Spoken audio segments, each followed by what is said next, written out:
Oh my lord. Is the camera blurry this morning or is it just me? Okay, maybe it's just I'm not leaning in. I mean, we'll figure it out. It's Chip. Welcome to HAL Sparks Mornings Mega Worldwide. Thank you for joining me. Happy shit Friday. Yeah, it's Friday already. I don't know why. My Apple Watch decided to start tracking my walking to it thinks my car is parked at the Whiskey in LA. And I think it's under the little app on it has been tracking my steps ever since in case I forgot where my car was. I guess it didn't reset when I got back in the car.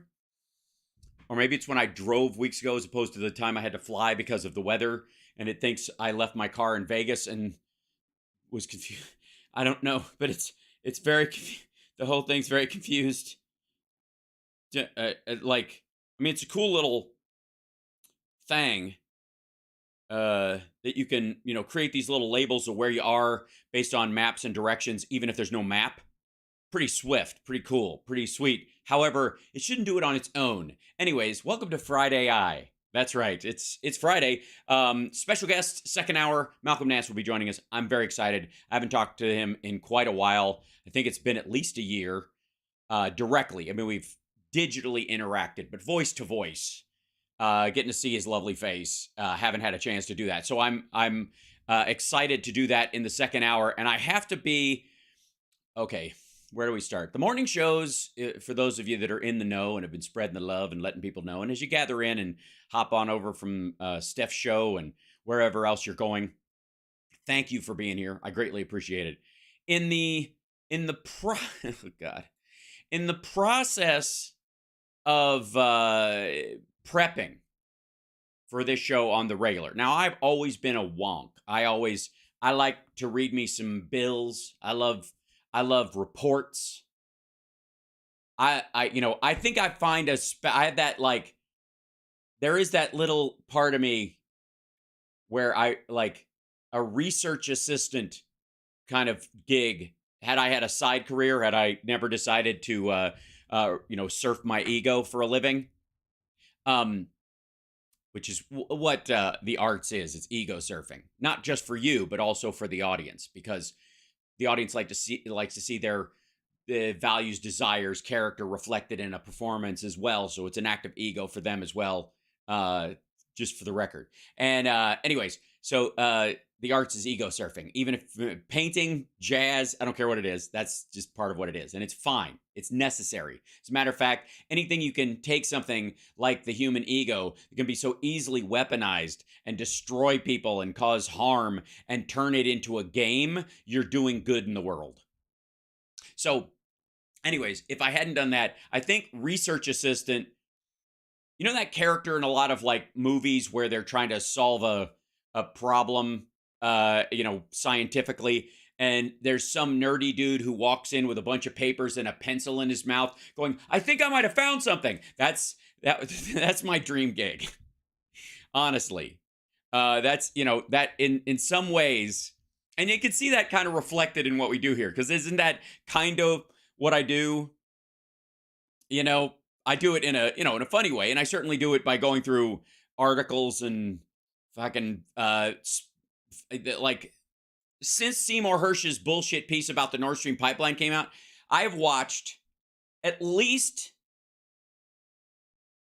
15 hours of Hersh's lectures, because after kind of the shoddy take that he came up with, and I have something in my eye and it's not my finger. After the shoddy take he came up with on the Nord Stream pipeline, I was like, wait a minute. I always liked this guy. Have I been suckered? Because this is lame. This is not good reporting. It's trying to pass itself off as good reporting. So if I allowed my desire for, my own beliefs about not wanting wars and believing in negotiation and thinking that my country shouldn't commit war crimes, that kind of stuff, my genuine desire for that, have I allowed that desire to be weaponized against me, or simply clouded in the assumption that there's team good guy and there's team not so good guy, right? And that's, you know, and again, it's, yeah, I've been tuckered, right? And by the way, hi chat room. Welcome to the show. How are you guys doing? And it probably is a chip hair in my eye. You're absolutely right. I don't disagree with you because I was giving him a big snuggle as I came down the stairs because I'm pissed. Now I'm pissed in the kind of funny way that I get pissed. Like I wouldn't say I have anger issues ever. Really. I just don't. I'm a pretty easygoing fella. And I think comedy, naturally flows forth from people who mitigate their anger. And once you don't mitigate your anger, you're no longer funny. I've always said that, like, one of the great things about being able to be an actor or a musician as well as being a stand-up is that I think rage, genuine rage, has no place in comedy. It's too much. It is too heavy an emotional load for the art to bear. Comedy can do annoyance. It can do art. Fake rage is great. I mean, that's what Kinnison was effectively. Rickles in some ways. You can look at like some sort of like male rage towards women in the case of Andrew Dice Clay. Once it crosses a line where you're like, yeah, that's just gross. You really are just saying your shit, right? Then it's no longer funny. You get me? Okay, but rage, you can put rage in music, but annoyance in music makes it comedy. You know what I mean? You can't do it's petty. It's too petty. Why are you writing a song about just being annoyed unless you're trying to be cute, which in its own way is comedy. Acting, it's all of the above. You can have rage and annoyance and joy, all the emotions. You get, as an artist, as an actor, you get to use every quiver in your emotion, every arrow in your emotional quiver, right? However, most of the time you don't get a choice. You do not get, if you come to work annoyed and the scene today is happy, you don't go, I'm really annoyed today. Can we use annoyed in my happiness? Like, no, you can't. The script, this is not about you today. This isn't about your daily job. This is about a finished project we are all trying to make together. So get happy, motherfucker. And that's, you are not in control of the requests for what emotions you can portray in your art. You are only, in the abstract art, I suppose you could pick angry characters or some shit. And certainly some characters do, if you understand what I fucking mean. Anyways, but whatever the day calls for, is what you're gonna do. That's just the reality. So that's why I like, writing heavy music and doing comedy, because in the heavy music I can kind of put my rage, right? And I park my annoyance in the comedy world, right?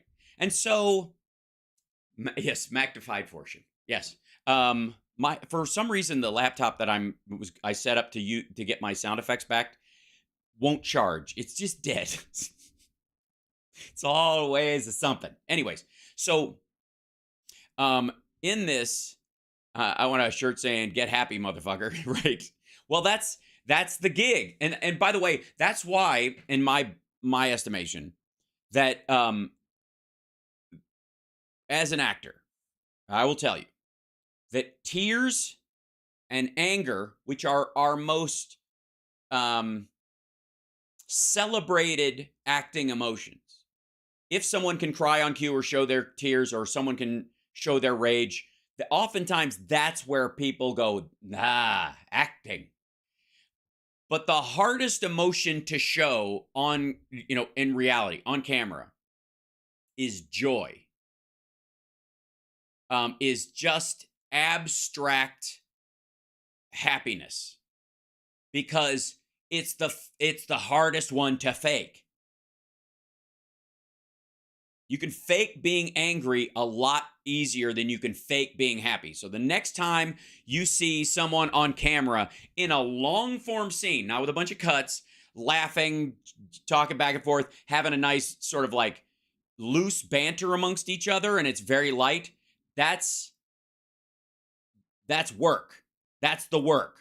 Because there's a lot of shit going on you have to manage, and happiness does not do well with just tasks assigned to you. There is always part of your personality that is going to go, I have to stand where?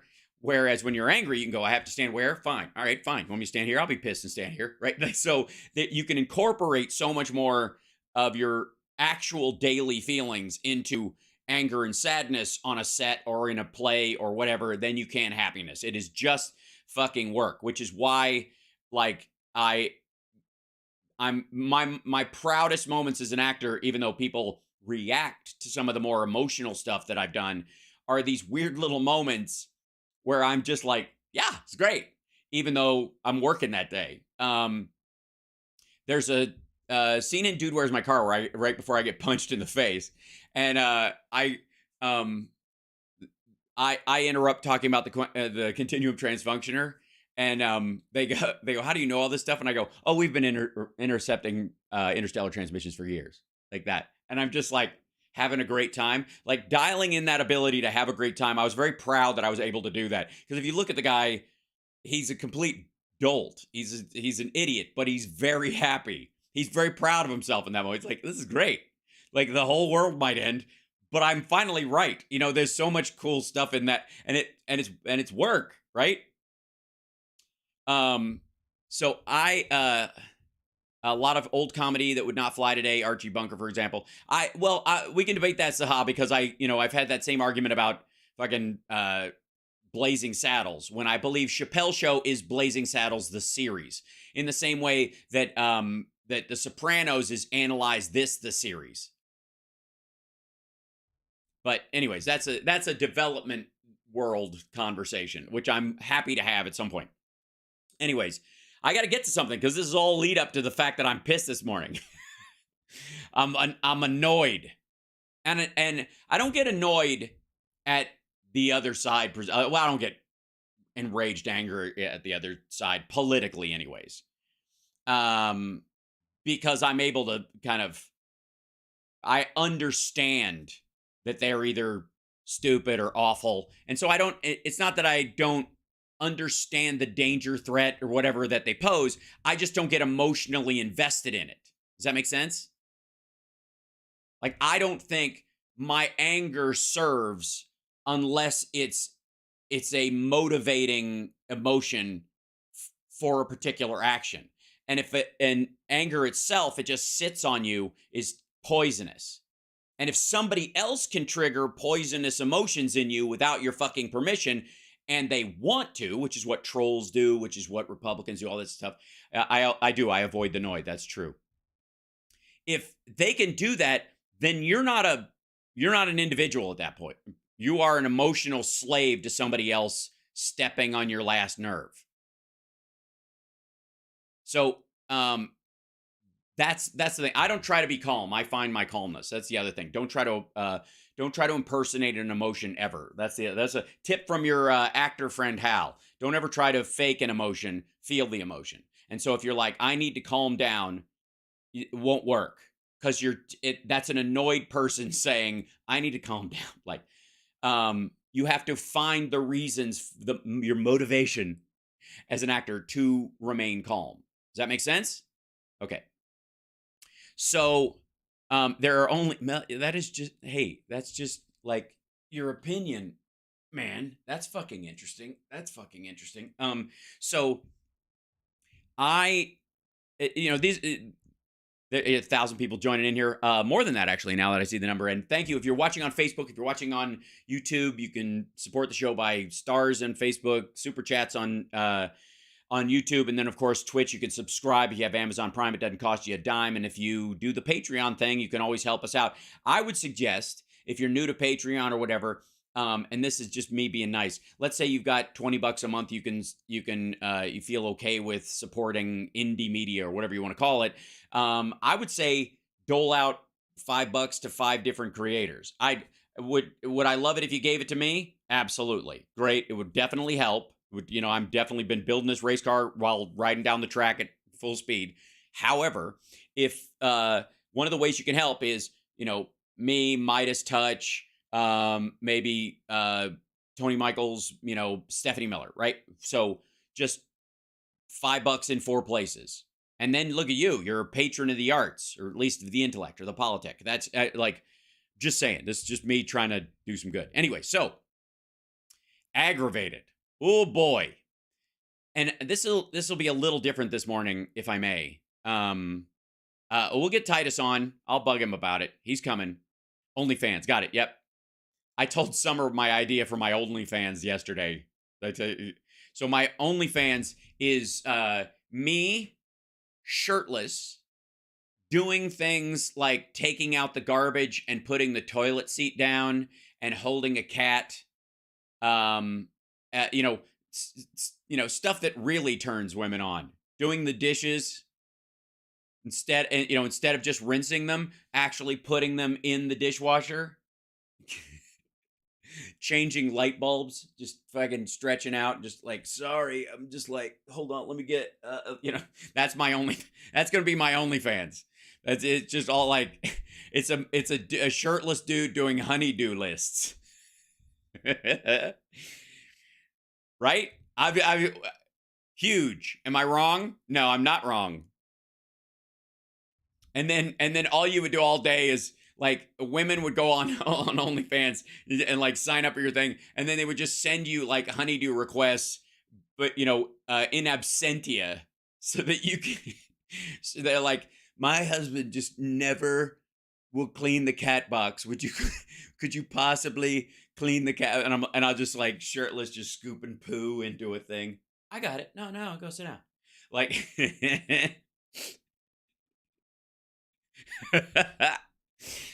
It's a whole like.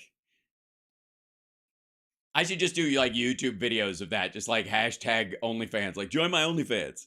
But the problem is, if I didn't actually set one up, somebody would set one up, and then I'd end up competing with an AI version of myself doing it. It's just so weird. Anyway, so it was a joke. I might get harassed by a Tennessee lieutenant governor. That is a concern. You're absolutely right. That is only chores, right? Yeah. Right, doing my hair, yeah. Just manscaping would be a bit much, I think, for, that would cross the line into the regular. So, all right, here's what I'm annoyed about. As many of you might know, ladies and gentlemen, as a Los Angelian, I have always loved me some KPFK. I used to, when I was a broke actor, and then well into when I actually was gainfully employed, and, for a good long while, contributed to KPFK on their fund drive. I would often do the movie thing where you would give them, like it was like $120 or something, and you would get 2 tickets to like 8 movies at Lemley, this indie theater in like it's a Sunset and Laurel Canyon, where, by the way, I saw probably the 4th worst accident I've ever seen, witnessed it happen, and not including the ones I was in. So that's a subcategory. So, which technically I guess you don't see, but you experience. Never mind. Anyways, point is. Yeah, so I have always been on board, as a Democrat and as a liberal with a lot of what they're talking about. It's great. I'm for it most of the time. Okay.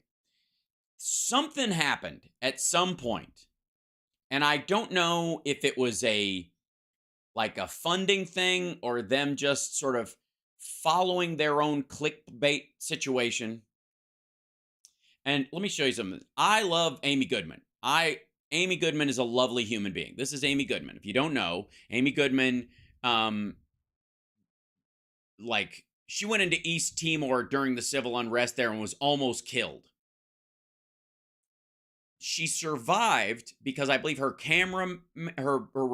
audio man who was there, because I think it was just radio at the time, covered her with his body, and they were holding up their U.S. passports.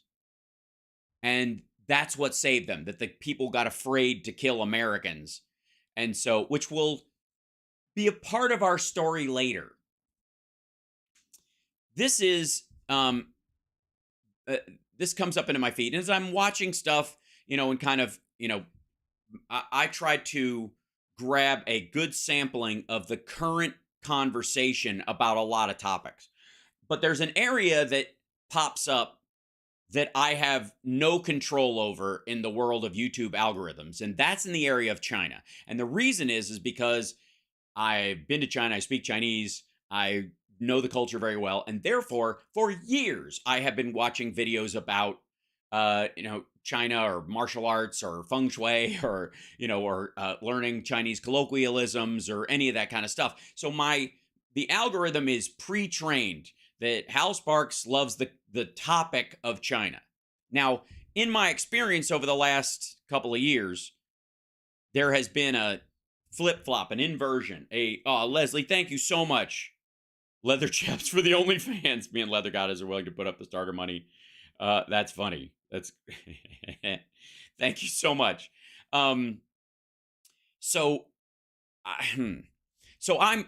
This stuff's gonna, when people are talking about China or Taiwan, it's gonna come up in my feed whether I'm looking for it or not, right? And so this one comes up. Historian Alfred McCoy. This is yesterday. This is an hour ago. This is today. They posted it today. This posted an hour ago. Alfred McCoy, as tensions rise over Taiwan, U.S. and China edging ever closer to war. Now, there's been this big back and forth, and we're going to talk about the Ukraine war in the second hour with Malcolm Nance, which Russia started apropos of nothing. You guys know my argument about the NATO expansion horseshit. They need the resources, and they needed the baby makers. So they wanted the women, and they wanted the oil, gas, and mineral reserves, and they didn't want to pay transit fees anymore, and they didn't want Ukraine to become part of Europe, and they were running out of people, so they had to do it now. Very similar story about what's happening between China and Taiwan and Xi Jinping.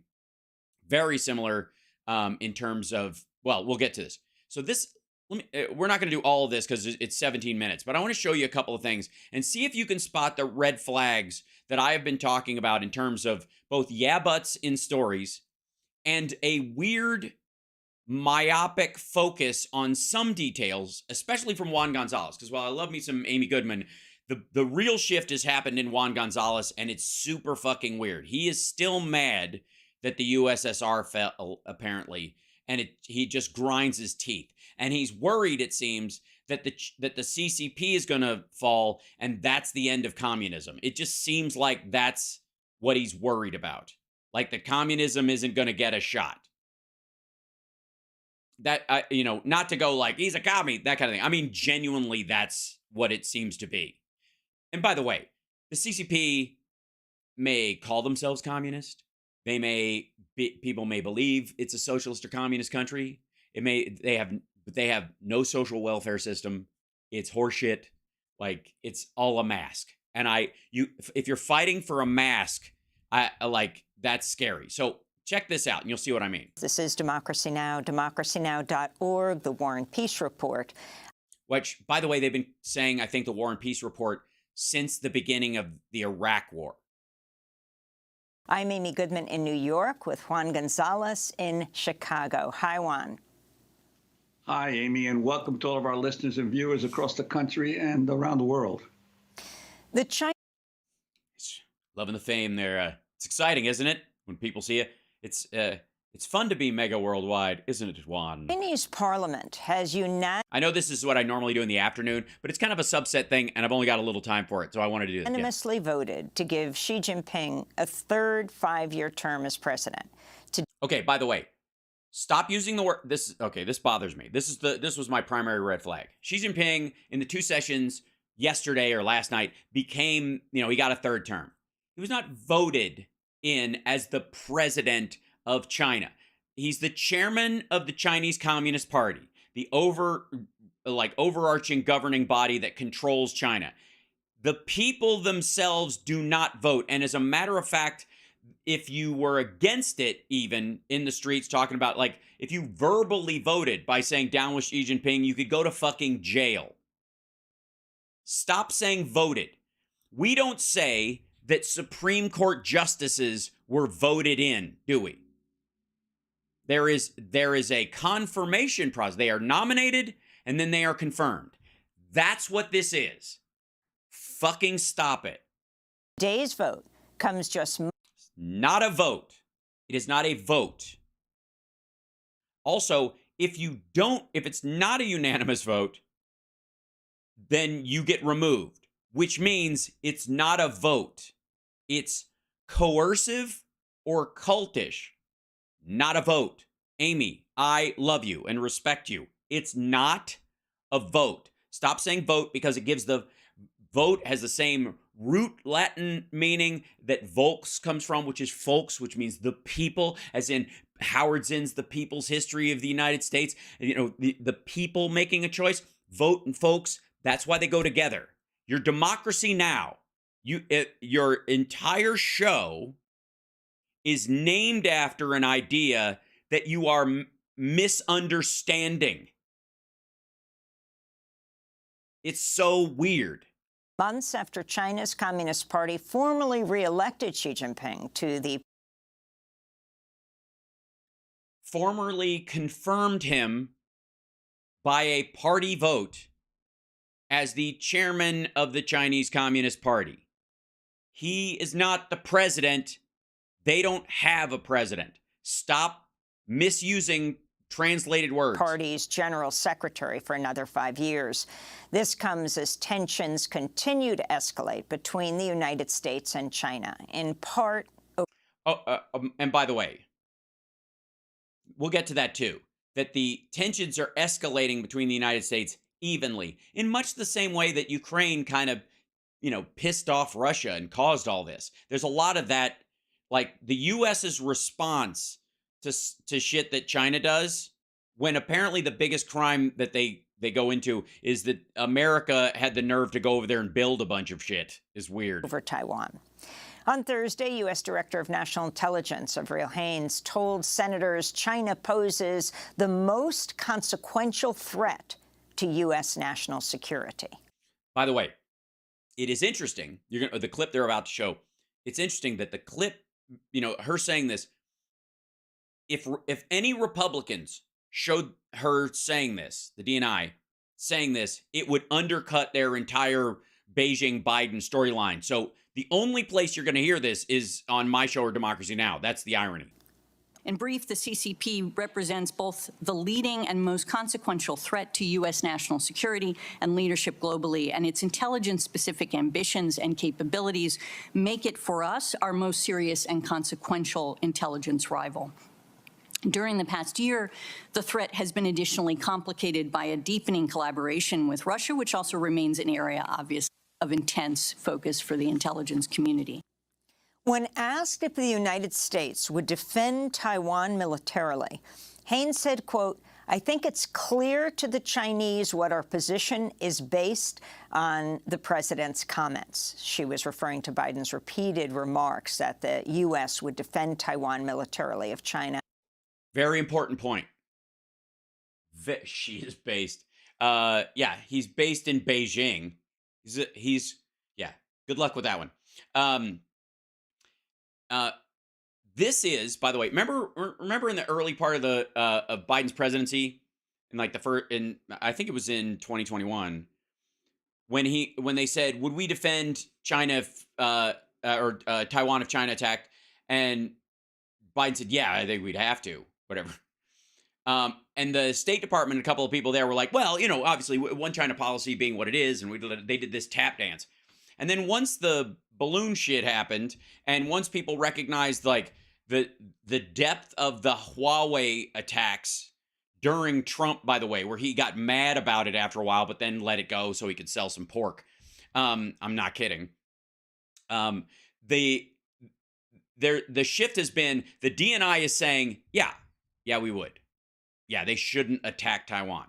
And a reminder, Taiwan has the PLA, the People's Liberation Army of China, is of China, but not for China. The PLA is the army of the CCP. It is not the Chinese army. It is not, and this is where colloquial English and the way we operate in the West and the way we operate in the United States gets mixed up. is because the PLA, like the United States military, is the military that for the United States, for the people of the country. It represents the security concerns of the American people.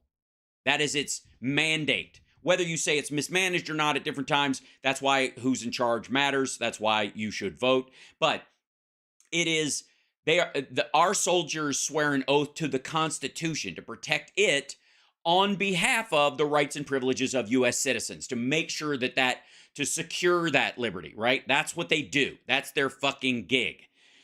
The PLA is effectively the Wagner group of the CCP. It does not represent the Chinese people, and it can, the CCP, the Chinese Communist Party, can, if they choose to, use the PLA as an army on the of course, on the American people, on anybody, but on the Chinese people. Like, we cannot police our streets with our own military, because that separation is very important. It's why why you don't want the militarization of the police in general, right? You don't want it, cross over by half measures. This is the PLA is under no such limits or mandates. PLA, the People's Liberation Army of China, is not the Chinese military, because that makes you think it's for the Chinese people, and it fucking isn't, because it can be used on the Chinese people. It's a very important distinction.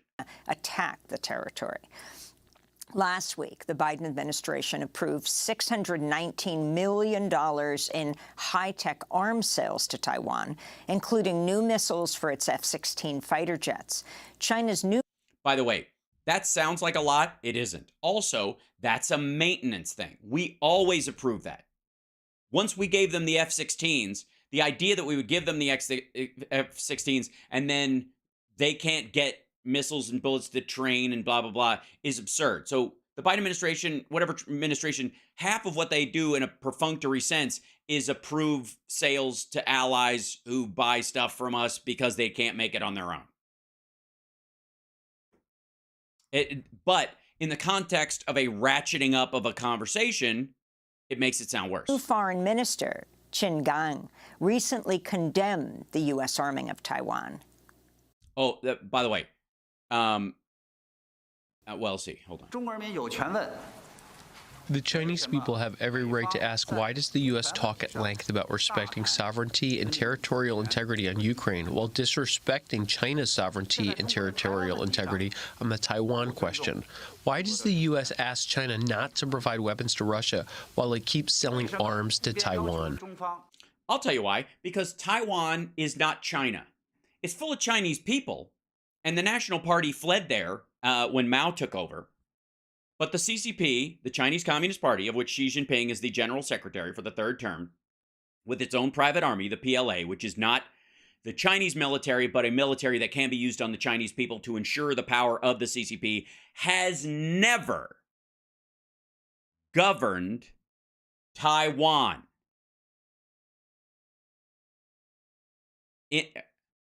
Taiwan has had governance independence from China longer than Ukraine has from Russia. Taiwan and that whole one China policy and blah, blah, to not pick a fight with a country that we were trying to help pick up off the ground in the case of the amount of poverty in the fucking 60s and 70s around China. And the expectation was that we looked at it I don't know, Puerto Rico or the Virgin Islands or whatever. We're not going to war about it or whatever, but there's benefits to being part of us, but benefits to being independent. And we'll work it out diplomatically. The U.S. isn't going to invade fucking Puerto Rico if they decide, if they vote and say we'd like to be removed. There'll be political pressure about it, and they'll lose funds and blah, blah, blah, and there'll be a back and forth about it. But we're not going to fucking threaten them with strafe bombing if Puerto Rico decides to, form their own democracy. It's fucking silly. To look more at U.S.-China relations and the rising tensions over Taiwan, we're joined by Alfred McCoy, history professor at the University. That mustache is amazing. I do. Is this what happens when you don't shave for the frown, as they say? Perhaps if I shave up on my mustache, my frown won't look, it'll pull my mustache up, my frown up. It'll turn my frown upside down. University of Wisconsin-Madison. His most Which is, of course, the center of Chinese diplomacy in the United States, and a once future and never Foxconn, which is also a Taiwanese company, factory spot. recent book is titled To Govern the Globe, World Orders and Catastrophic Change. Which, by the way, do you get the feeling this guy is making kind of a okay doomer choice, like with this title, but is too academic to go like full Glenn Beck? His new piece for Tom Dispatch is headlined. Ooh, Tom Dispatch. How does one get into Tom Graham? A regular antidote to the mainstream media. Thanks, Tom. At the brink of war in the Pacific. Professor McCoy, welcome. That's not what the title of the article is, Amy. I think he sent you over an older version. Back to Democracy Now! Well, let's put that question to you. Is the U.S. at the brink? By the way, he says something and then Juan Gonzalez says something and then I'm going to bounce off and we're going to go to trends. I know this is more like an afternoon kind of thing, but I just there's a real distinct point. I want you to watch what Juan Gonzalez does with zero pushback on Democracy Now!, a show that I want to like very much, and Amy's show. It's Amy's fucking show. Amy is amazing, and you can tell she's trying to do a legitimate balancing act while still staying true to her ethics every fucking day. And Juan Gonzalez, for I don't know why, wants to throw his oars in the water and just spin the fucking boat. Of war in the Pacific with China. Morning, Amy. We're edging ever closer to that brink. Yeah. We're edging closer to the brink. So that sounds kinky. I'm just saying. Yes, we are. Look, when history teaches us one thing, as Barbara Tuchman said in her... No. For the record, history teaches us many things, oftentimes contradictory things. But if you only believe one take on history, for example, this is something you would say. Famous book, The Guns of August, referring to August of... And by the way, Charmel, thank you for quoting a Linkin Park song. 1914. Now I've got running through my head. Trying to explain how the great powers fought a war that nobody wanted, World War I. And basically what she found was that by preparing for war, that the powers inclined themselves. They increased the probability that war would come. And from...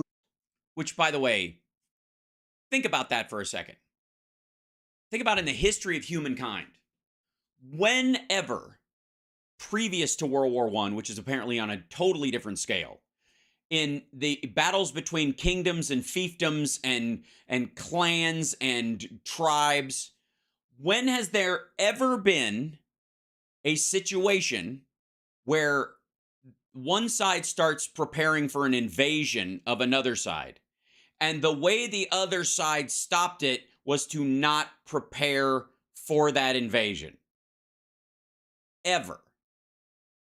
Now, there have been peace talks, but largely, especially historically, that's been because of, if we do this, the trade in the area will be horrifying. We can, we'll do a lot better. If you and I, as kings and queens, we can make a lot more money if these people don't fucking die. So how about we just call it off? And that's the real bad guy, right? That's one of the ways. The other way is they both start ratcheting up. Neither one of them is really sure they're going to win, so they send some people out to talk about it, and they effectively call a truce until one of them lets their guard down, and then the other one stomps on them, which is, welcome to the lesson we did on Mongol hordes throughout Europe a couple of weeks ago. The very apex of power in both Beijing and Washington, all the way down the chain of command, both powers are preparing for war. And by the way, not with each other.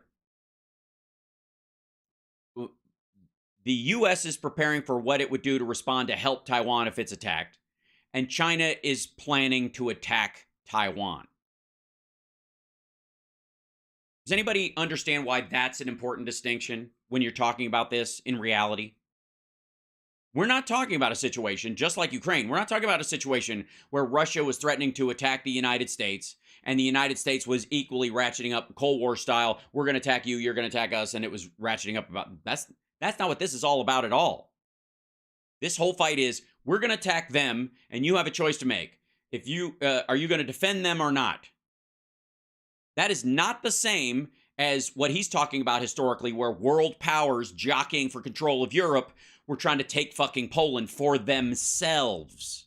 The leaders are making statements, and their commanders are falling in line with preparations for war. Yes, it's they're all standing in line like the First Order. It's all Hail Hydra, up and down the CIA. And that greatly increases the probability of conflict breaking out. It also, these days, considering mutual assured destruction in terms of a major offensive to take Taiwan, means that the price of taking if the United States backs Taiwan, the price of trying to take Taiwan will be higher than the price they're willing to pay, and therefore it doesn't happen. That's the only way this ratchets down. If the United States or any major power decides, you know what, you can have Taiwan, they take it in a day, and the people there live under the CCP and the control of them, and those industries die or are enveloped. Like the rights and privileges and freedoms that the democratically elected leaders get, help manage for the people of Taiwan, gone in a day. Well, Alfred, which is what's the word? What's the word for what they have there that they don't have in China? Democracy. When do they have it? Now. Now here's the Juan Gonzalez part that pissed me off. And this is an attempted weaponization of what I would say is the good intentions of liberals and progressives and their feelings about war and pacifism and peace, which are all valid and important. But when they are turned against you is the problem I have. Watch this. McCoy, I wanted to ask you, in terms of this whole issue, and we're seeing it portrayed repeatedly in the U.S. press as China as a rising aggressive power in the world. Now, I confess I have a lot of problems understanding this when you look at the... Oh, yes. We'll see that. When you look at the what? Record. From what I can tell, the last... Okay, so he's going to go over China's record versus the U.S.'s record in the last 40 years. 3 times that China's military went outside of its borders were back in the 1950s and 60s, and they Vietnam would like was Korea. There was a brief war in 62 with India, a border war. There was a 1979 border war with Vietnam that China participated in. Yeah, it was a border war that they participated in. Juan, would you regard the Iraq War as a anti-terrorism campaign that the U.S. participated in? No, you would not.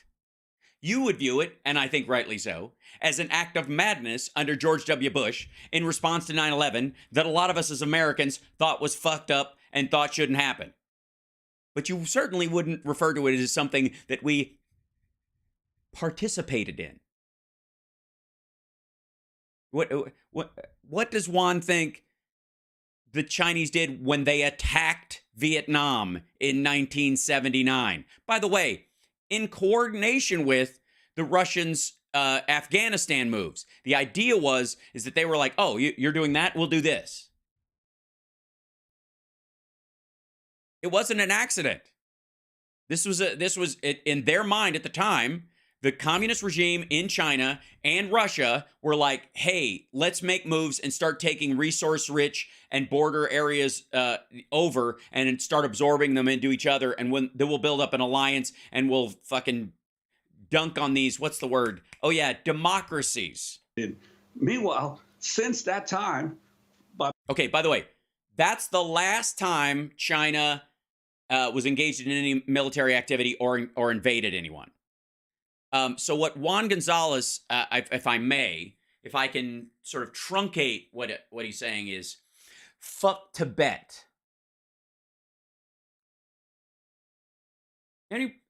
Anybody think that there's a huge overlap in KPFK and Democracy Now! Listeners and viewers, and people who have and still wear Free Tibet shirts? Anybody? Well, apparently, Juan wants that to go into the memory hole.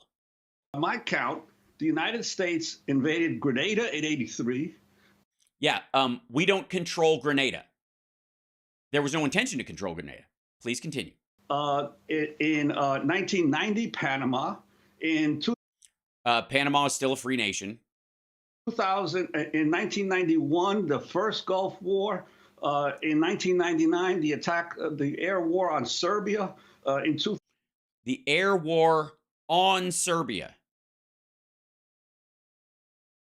So the Kosovo-Serbian conflict, what Juan Gonzalez says is that what was going on there, we facilitated, quote unquote, an air war on Serbia, apropos of nothing. Like unto the invasion of Vietnam by China, the U.S. just decided, today's the day. Like Israel in the 6-Day War, let's air bomb Serbia for no good fucking reason. Nothing's going on there. There's no attack on us or anybody else. There's no, potential genocide or any of that stuff. There's no massing of forces to wipe out people. We just decided to do it. Also, apparently, fuck Tibet. And does anyone think that Juan knows about the conflict between India and China that has been ongoing since? I don't think either of them know. I think it would be news to both of them. If it is, that's I believe, journalistic malpractice to not be aware of that. Literally, Chinese and Indian soldiers are beating each other to death. The Chinese are putting like robots with machine guns on them in rough terrain to roll around and open fire on anybody they see. Now, that's a hot war. I don't give a fuck if you just don't care about it. I guess that's on you. But pretending that they've literally been engaged in this. Do you know what the fight in Tibet is about? Do you think China gives a rat fuck? The CCP especially, who, is an atheist organization that believes that all Chinese traditional religions are superstition and must be stamped out. You think they want Tibet for the cultural influence? You think they want to turn it into a Buddhist fucking Disneyland and own the tourism rights of going to Tibet? They want the water from the Himalayas. India wants it too. But they're okay with it still being Tibet and them buying the water. China doesn't believe Tibet should exist and just wants to take the water. That's what the fight is over. And it's been ongoing for 3 fucking decades. 2001, Afghanistan, 2003, Iraq, and there's the Libya bomb. And by the way, again, Afghanistan, I believe John Kerry was right about we should have gone in there as a police action, not using the Interpol and the international criminal courts to go after Osama bin Laden and the people that attacked the U.S. on that, instead of opening up a war front on an entire fucking country, which is barely a country. Afghanistan is not a fucking country. It's 12 tribes stitched together on lines drawn by Gertrude Bell. But did the U.S. do it apropos of nothing? Did they do it in the same way that China invaded Vietnam, or for the same reasons, in theory? Iraq oil being another conversation for another time, and there's a difference between Republicans and Democrats on this, and very distinct ones. Anybody? Well, you get my point. U.S. intervention in Syria. So how is China? The U.S. intervention in Syria. So the fact that the U.S. is intervening in Syria, helping the northern Iraqi Kurds and the rebel forces there not get wiped out by Turkey and Assad's forces, and securing the oil fields in that area, and the oil revenue goes to those Kurds, those northern Iraqi Kurds that helped us prosecute the war on terror and were a stabilizing force in Iraq and are one of the reasons why it's an actual country now, and why it's not in the news on fire all the fucking time like it was. Partly before us, but also thanks to us.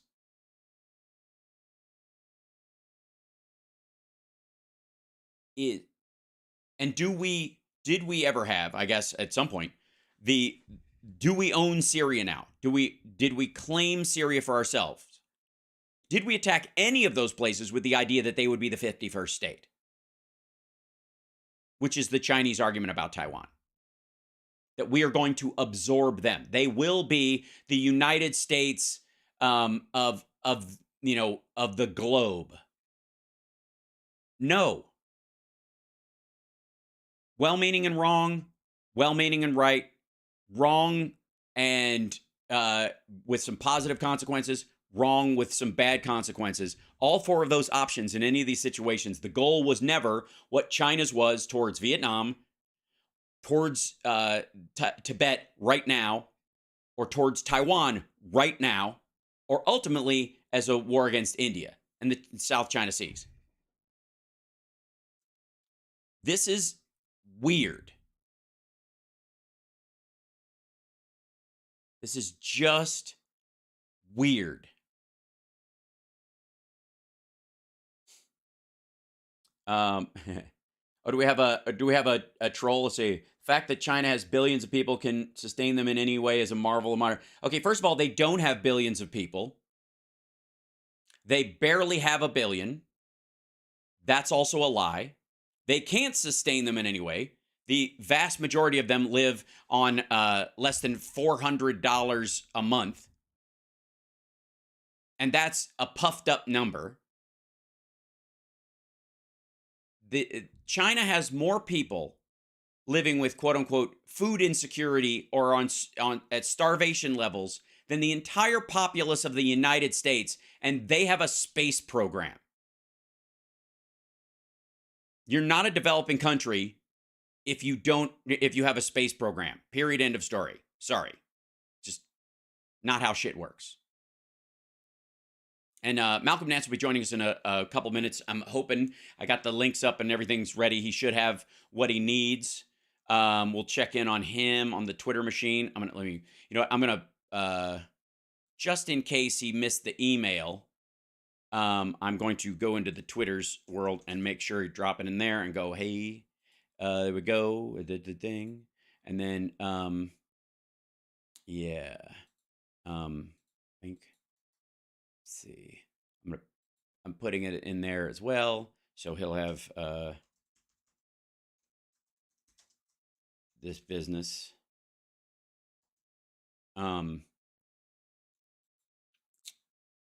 Hopefully he's coming in a second. He's going to tune in right at the top of the hour. But there you go. You guys get my point about this. And by the way, hi chat room. Hello. The cartoonish nature of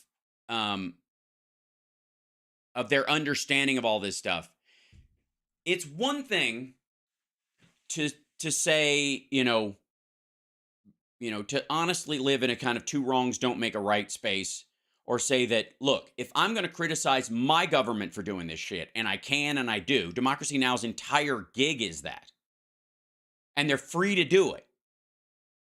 But they use that same issue, that same sort of mentality to defend a country that does not participate in that ethic, would not allow for equal criticism internally like Democracy Now! Gets in the United States, and be completely blind to the fact that you have no control, none whatsoever as a Chinese citizen over the functions of your government. Hi, what's happening, Sa? What's going on? Hi, everybody. And by the way, should we look at the trends real quick while we're waiting for Malcolm? He'll be in here in a moment. I'm hoping all goes well. Okay, the Penguins lost. Oh, that's sad. Jane Fonda is trending. I'm sure it's a mixture of people celebrating her. And yeah, see here. After years of talks, delayed emotional roller coaster, governments finally concluded a global ocean treaty. I'm so grateful to everyone, including Greenpeace, who helped make this historic win possible. Fantastic. Besides marching and protesting, what else do you suggest? Murder? What? Murder. What? Good Lord. Jane, no.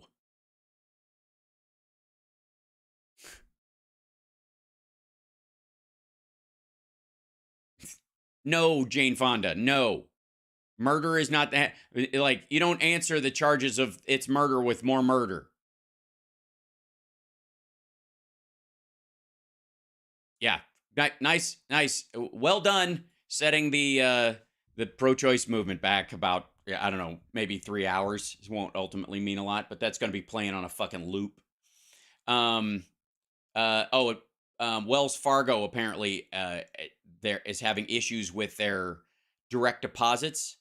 And so, yeah, like this is the memes that are all coming from it. Like everybody's direct deposits for Wells Fargo didn't show up. And so they were, for some reason, well, I'll tell you, I know exactly why. They,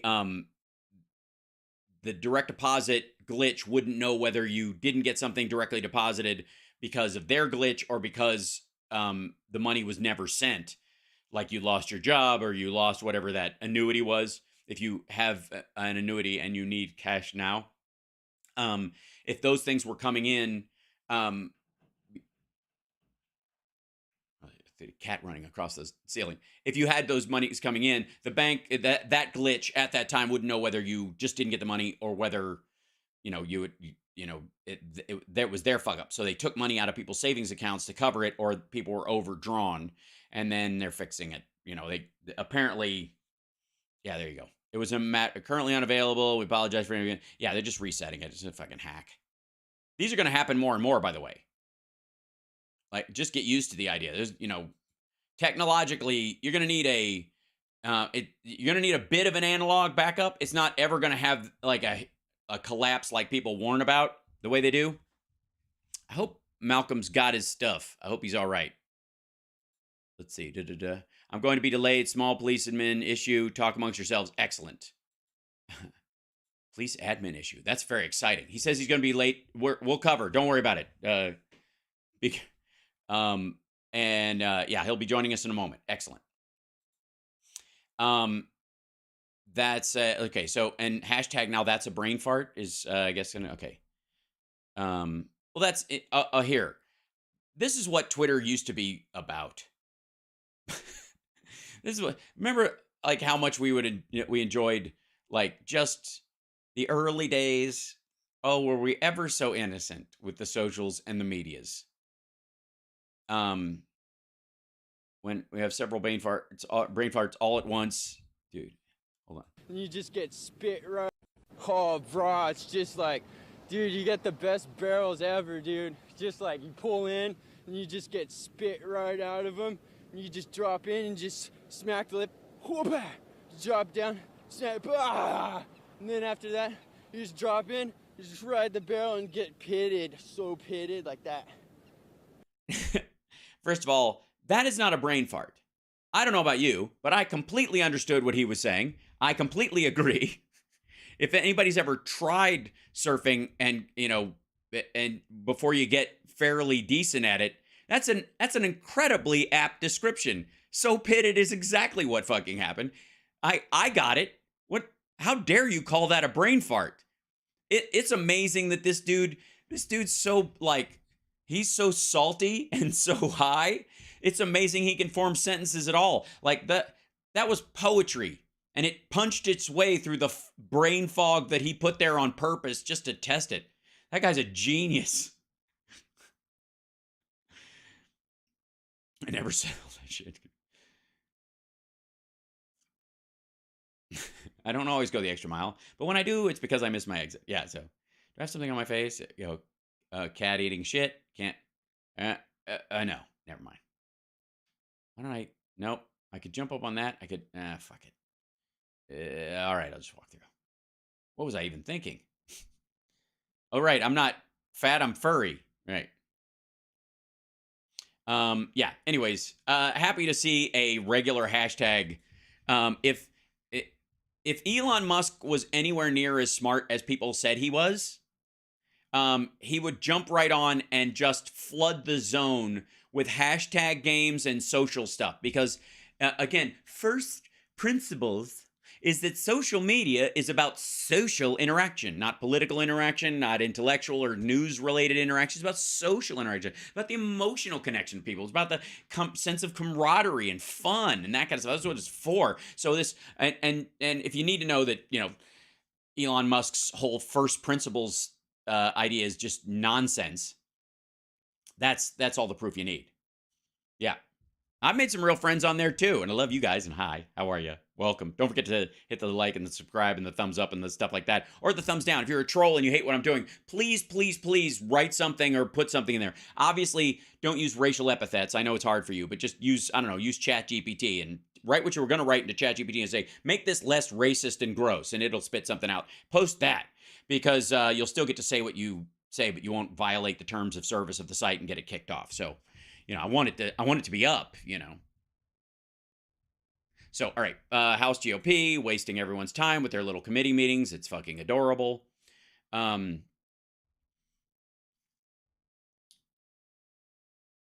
Secretary Yellen just admitted before Ways and Means that 90% of new audits under the Inflation Act will be on families and small business. Exactly. Okay, did she really? Is that what? Let me guess. Is that what was really said? Hold on. Now, regarding the audits, and the chairman talked a bit about this. There's been confusion about the meaning of the directive that you cited in the letter last August and then repeated here today. So are you talking about the total number of audits, or are you talking about the proportion of audits on families and small businesses under $400,000? I'm talking about the proportion of those small businesses and families. Okay, so the proportion, I mean, just for the record, the proportion is 90%. So 90% of the new audits will be, you know, according to the data, that we can expect up to 90% of new audits to be on those making less than $400,000. Now, regarding notice you. Why'd you cut that part off? No, because they already are.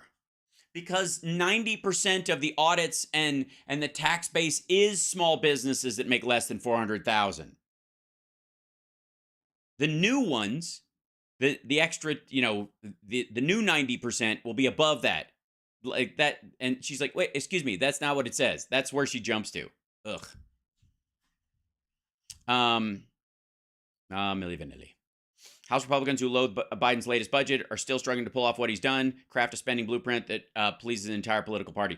You know, Biden's budget lowers the national debt by $3 trillion.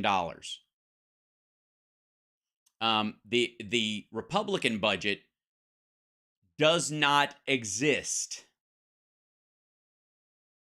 Yeah. House GOP hates Biden's budget, but is still hunting for its own formula. America needs budget details from the GOP, not just rhetoric and deficits. Only one Democrat is POTUS. Right.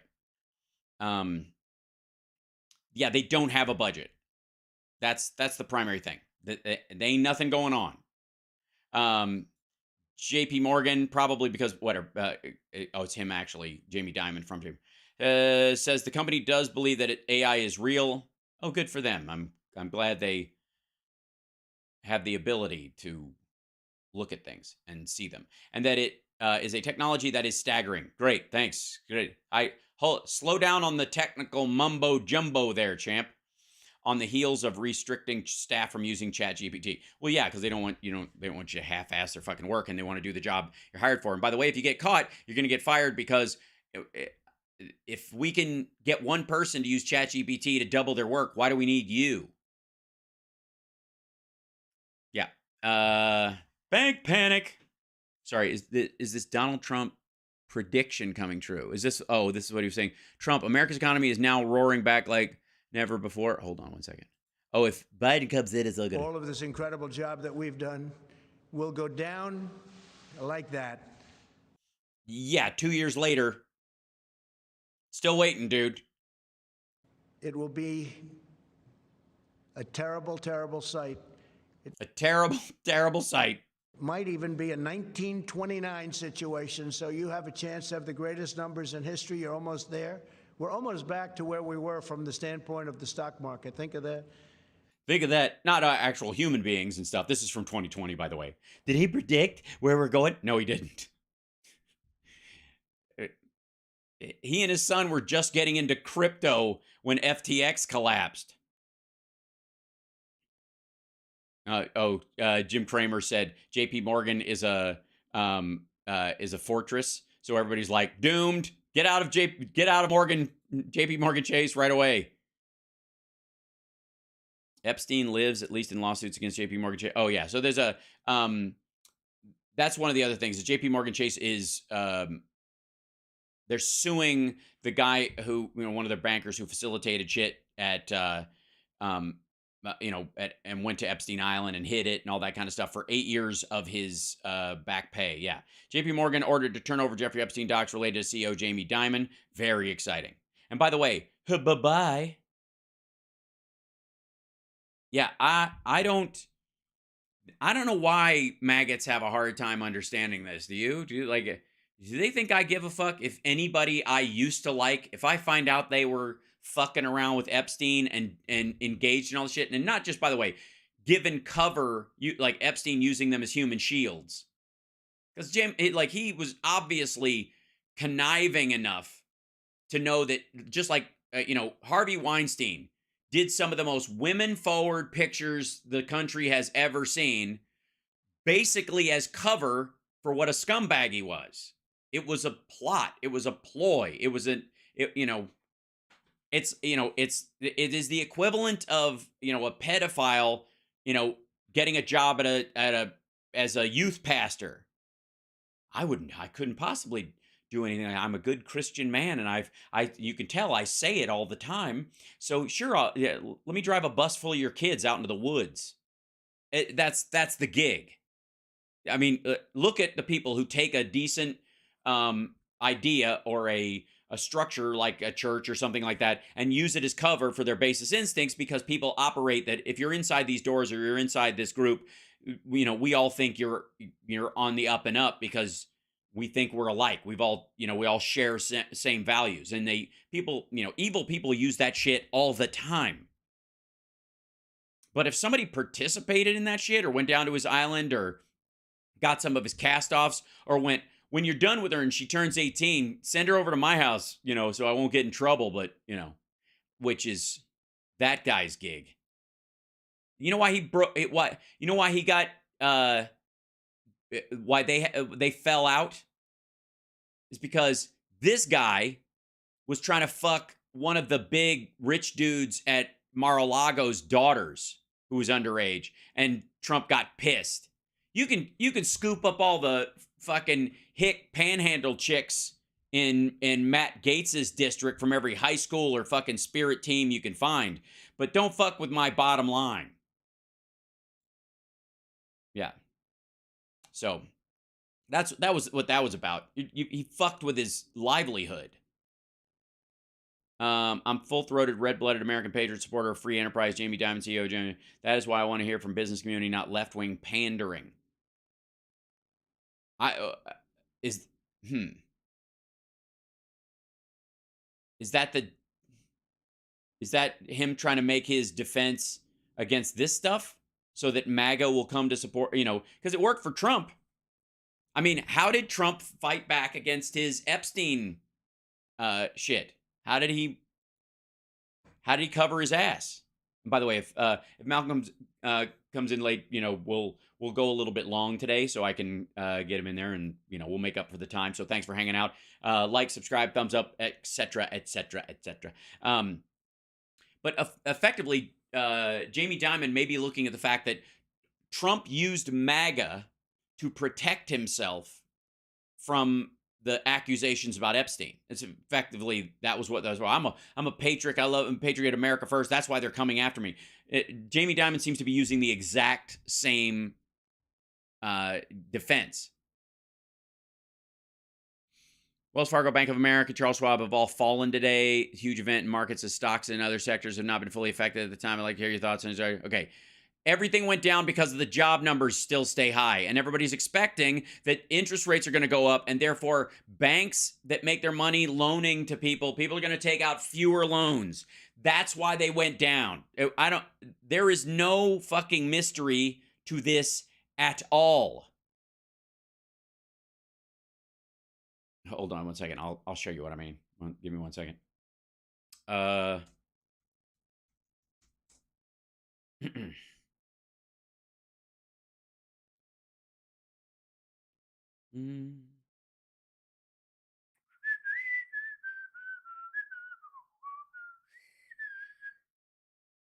Yeah, there you go. This is the this is why it's going down. This is it right here. Fed sees nearly 50-50 odds that the Fed must hike to 6% or higher. And by the way, anybody remember? I remember when I was a kid. Like, I think our interest rate on our house was like 16%, 19%. And they started chopping away at it over the years. But the fact that it's this low, or it's been this low for a long time, is very weird. Now it's exploded, growth to some degree, but at the cost of debt. Because if debt is cheaper than cash, you'll take the debt. And that's, on a big business scale, is exactly what fucking happens. This is why. This is why banks went down today. They make a good portion of their money holding on to other people's money and loaning it to other people. That's it. And by the way, hi chat room. You guys are awesome. Look at this. Look at this lovely conversation. You guys are crazy. Look at this. Let's see. Yeah, car loans were insane back then. Right. Your first condo was 9%. Exactly. Moving 4 to 5 demanding higher interest rates until he was in charge. Yeah, because of the national debt, Aloysius. He was, and then when he got in, because they were headed towards, his tax cuts and his spending were heading towards a recession, we're running the country into a recession, which started officially February 2020, and was largely like right at the edge, and probably would have started maybe 3 months later, but COVID kind of kicked it over the notch, and then the collapse caused by COVID genuinely just masked the smaller wound of it. It's like in a Criminal Minds episode or something where somebody was actually murdered by injection, and then the person shot them through the right where they gave them the injection after they were dead, to cover that there was a that there was a needle hole there, and they have to look at the toxicity later to go, oh, it was actually this was a plot. The big hole covered the little hole. That's what happened with Trump's deficit in February of 2020. You paid 19% on your first Mustang in 1982, exactly, and then the price was way lower. That was the trade-off. Oh, diabolic. Yeah, I just made that up, by the way. That's not from a real episode, but I think it's a good one. If I was going to write a Criminal Minds episode, that'd probably be where it would, where I'd land. All right. So, that's why there were so many refinances in the last year. This is exactly right. First mortgage, 16% in 1987. It was a bargain. The loan was only $68,000. Right. Well, that's exactly it. That the who could make money on real estate shifted from the owner of the real estate in terms of the value of the property in its material form, and the banks who could loan money on it. And at a certain point, it was almost 50-50. And then prices started to come up as interest rates started to go down, and the exchanges on like volume was the trick then. So that's why real estate developers like Trump, not Trump actually, because a lot of his was all fucking smoke, but like the you could argue, and I have, that the 2008 crash was largely caused by people like Armando Montalongo and the no money down. Remember, right? I mean, fucking 2006, 2007, everybody was talking about how no money down, you could buy a house, and then you take the money, the equity from this house, and you use that as a down payment on this house, and then you just roll these fucking out. And then one person owned 9 houses with nobody in them on, with assets and liabilities they couldn't fucking manage. And then what happened? They miss the third house or the fifth house. The market goes down, and the payment goes slightly up, or it's an adjustable, or they aren't able to move it. That was the other thing, is that you do these adjustable rate mortgages. They're higher interest rates, but you roll over the house really quick. and then you don't roll one over, and then you don't roll another one over, and then you're fucked. You're trapped in a bunch of houses that aren't worth a fuck on a material sense. Nobody's living in them. Or you invested too much in them for the area, and it was a bad bet. 2 out of 10 will fuck all 10 of them. And then who gets blamed for that shit? Single family homeowners who lost their job because the economy crashed and couldn't make their mortgage, and it cascaded. They weren't the ones in default. Ugh, gross. Just gross. Yeah, it was a Astrodome ended up as flat as me. Without cannabis, I can't type this. Well, I'm glad it's helping you, William. Russian roulette finance. Yeah, it's a great way to homeowners. Yeah. Well, I don't like. That's like that old joke. How do you make a hormone? Don't pay her. That old joke. Ugh. That is like dad jokes from the 40s. Parents paid $150,000 for our home in 79-80. Interest was 22%. Sold it in 2007 for $500,000. Exactly right. Nope, Malcolm's still coming. He's on a delay. Yeah. Aloha, how are you? He'll be in here. Don't worry. We'll trust him. Maybe he only wants to give me a half hour. That's total. It's up to him. He's got a lot going on. So we didn't get a chance to look at the trends anyways because we jumped into this. Okay, Iran. Couple things. Iran just discovered a bunch of lithium. Saudi Iran restoration of ties, a victory for dialogue. Wang Yi. Joint trilateral statement by the Kingdom of Saudi Arabia, the Islamic Republic of Iran, and the People's Republic of China. Very exciting. This is from the Foreign Ministry of Iran. Okay, I can't read that. That's far too small. Russia has been sending some U.S.-provided weapons captured in Ukraine to Iran. And then Iran sending them drones or whatever. Iran and Saudi Arabia have agreed to reestablish diplomatic relations within 2 months. Saudi Arabia and Iran agreed to respect state sovereignty and not interfere in internal matters. The sovereign ministers of Saudi Arabia and Iran will meet soon. That's very exciting. Very good for them, especially because that will the breakaway regions in both countries. They will basically use that as a way to purge those people out of their country. That's what that's for.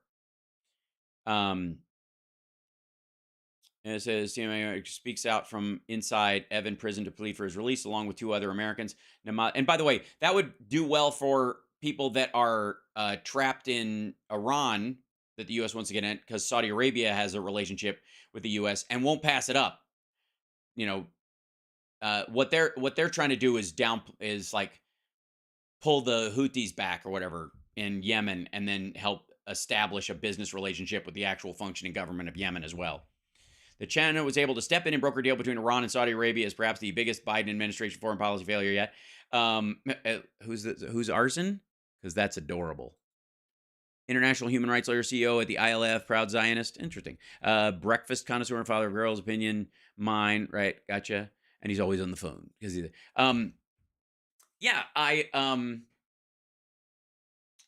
My main take on it is keep watching. We'll see.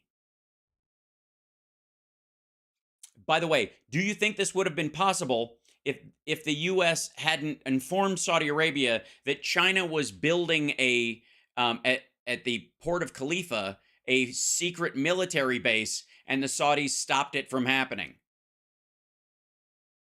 Like if they'd have tried to broker this deal and then we told them. Freedom. Shot of protesters 23 week of anti-state demonstration by worshippers outside the Sunni Maki Mosque in Iran, Sistan, and Baluchistan province. Cool. Saudi-Iran normalization is a big deal, not just because of the positive repercussions it can have in the region, from Lebanon to Yemen, but also because of mediated it and who didn't. U.S. versus China.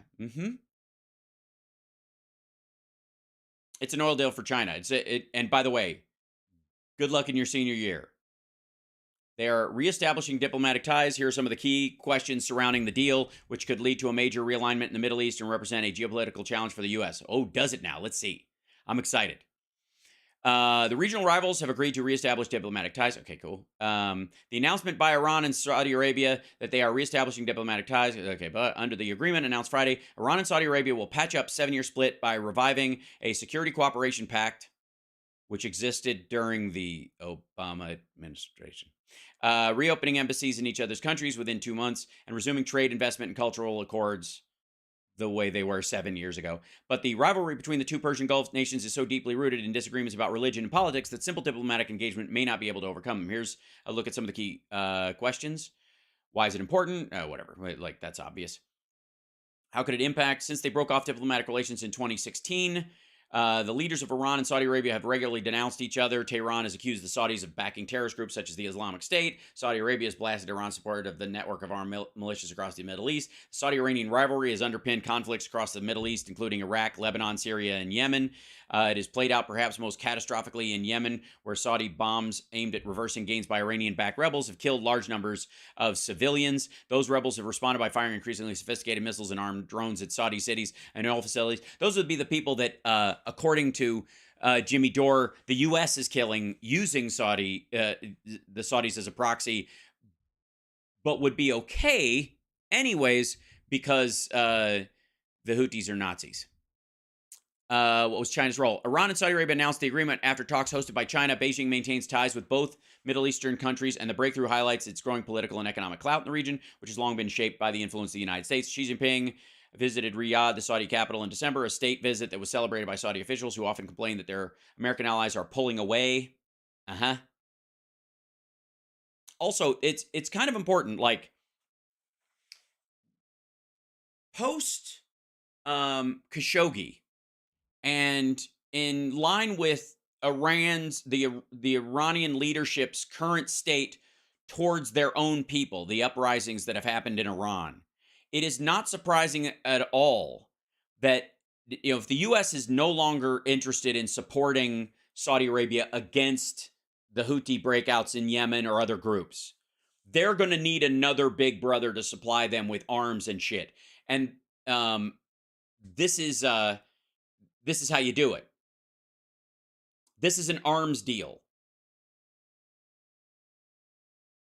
Yeah. So we're still waiting for Malcolm. He should be along shortly. He's got a, quote, small police administration issue. I hope he's okay. If we have to reschedule, we will reschedule. But I made graphics and everything. I was very excited. All right, anyways. So China wants stability in the region. Yeah, they want to sell arms and they need fuel. They import 80% of their energy. China wants stability in the region since they get more than 40% of their energy from the Gulf. Yeah. And tensions between the two threatens their interests. Regional leaders have noted their appreciation that China, which maintains a policy of non-interference in other countries' affairs, avoids criticizing their domestic politics, and does not have a history of sending its military to topple unfriendly dictators. Except all the countries that didn't used to be China. But, I mean, if you got to kill 40 million of your own people to install the government you have, what's the big deal? Okay, the announcement also reflects China's desire to play a bigger diplomatic role on the world stage. Beijing has presented what it calls a global security initiative, and last month introduced a peace plan for Ukraine, which was ridiculous when we saw that. Both the security initiative and the Ukraine proposal have been panned in the West for lacking concrete ideas. Right, because it's for show, it's for face. What could it mean for the United States? News of the deal, and particularly Beijing's role in brokering it, alarmed foreign policy hawks in Washington. Did it really?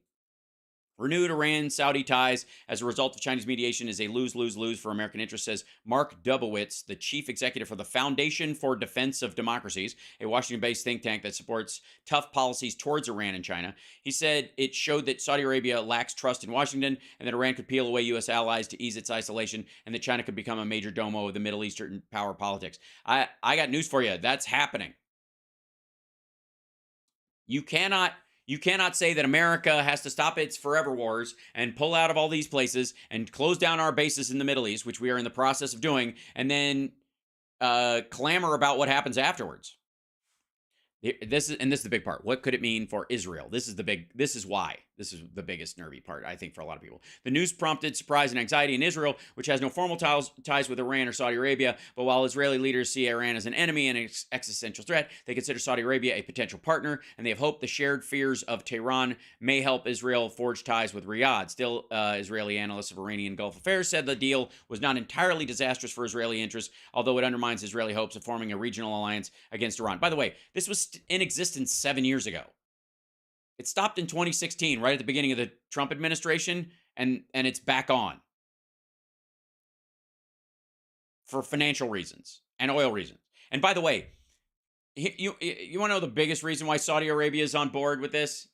I'm not kidding. You want to know the biggest reason? The lithium discovery in Iran is obviously a big part for why the Iranians are on board on this. They do not have the technological expertise to extract the minerals and stuff in their country, so they're going to need a partner to do it. And American businesses and American interests, the West, we're trying to get out of that business entirely.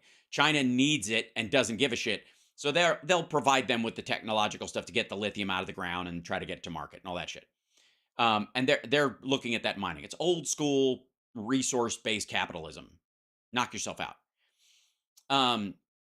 But the Saudi Arabia part of it, in terms of China's role, and I think there's also a part with Iran where the government is looking at what China, the government of Iran is looking at what China does in terms of keeping their people down, and controlling their populace, and wants some of that security hardware. They want some of that infrastructure that China, one of the things that China is exporting to a lot of these countries is the surveillance matrix. How to monitor and face track your entire population. That's what Iran, that's the biggest gift they would get in terms of technological support from China. It's relatively low res technologically, but it's something that they don't have, and it's something that China is, working towards perfecting. It's a mess and it's going to fall apart, but that's definitely part of the thinking there. The Saudis want the Chinese tourists. They're running out of oil, they're on their way out, and that's that. There is no at one point, the world is hitting peak oil. It won't matter. It's going to become a specialty fuel as more electric cars and the availability of, renewable charging and long-range charging stations and batteries that go further. Like American electric cars go farther than any in the world.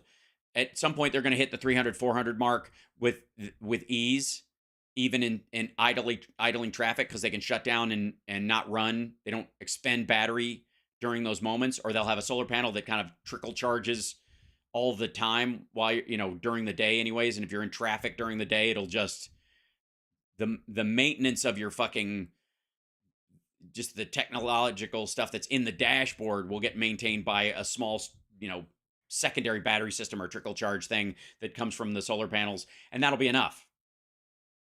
And then what the fuck do you need gas for? And then speed charging will be a thing, and then you'll be like, fuck, I can fill up my electric car faster than I can fill up my a gas car. That's going to happen. That's happening. And so the Saudis got to do something. So they're building these big, ridiculous cities that they want to fill with Chinese tourists. That's essentially it. They don't want Indian tourists. They want Chinese tourists. It's a thing.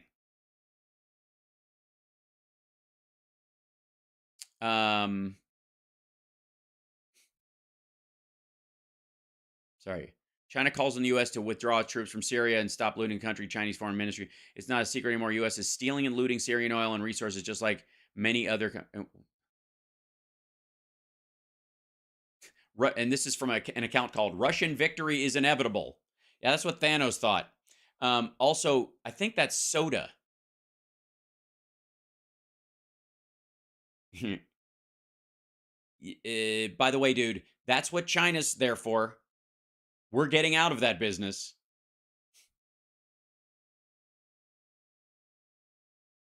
Iran's Food and Drug Administration has ordered pharmacies to force their female staff to wear black veils at workplace. Iranian men are mocking this order and supporting their female colleagues by wearing hijabs. Compulsory hijab is the main pillar of the religious relationship. That's amazing. Good for those guys. Guy looks like Marty Feldman. That's amazing. Igor? Right. Russia is sending captured U.S. weapons to Iran. Cool. And because their money's no good. Arch rivals Iran and Saudi Arabia agree to revive ties, reopen embassies, and China broker deal. I would pay good money to see Netanyahu's face reading this. Really? U.S. officials don't believe the issue is widespread, and the Ukrainian military has made it a habit to report the Pentagon any loss of U.S. provided equipment and because they're just saying this, right? It's propaganda itself. China helps to reconcile the two old enemies of Saudi Arabia. Old from 7 years ago, again, whatever. Is she eligible to win the Nobel Prize for Peace? Yeah, go for it. You should nominate him. This display of women, life, and freedom. These women keep dancing in Iran under the danger of risk of getting arrested and tortured. Iranian women keep dancing through all the darkness. This is a fight. And by the way, yeah, these are Iranian women.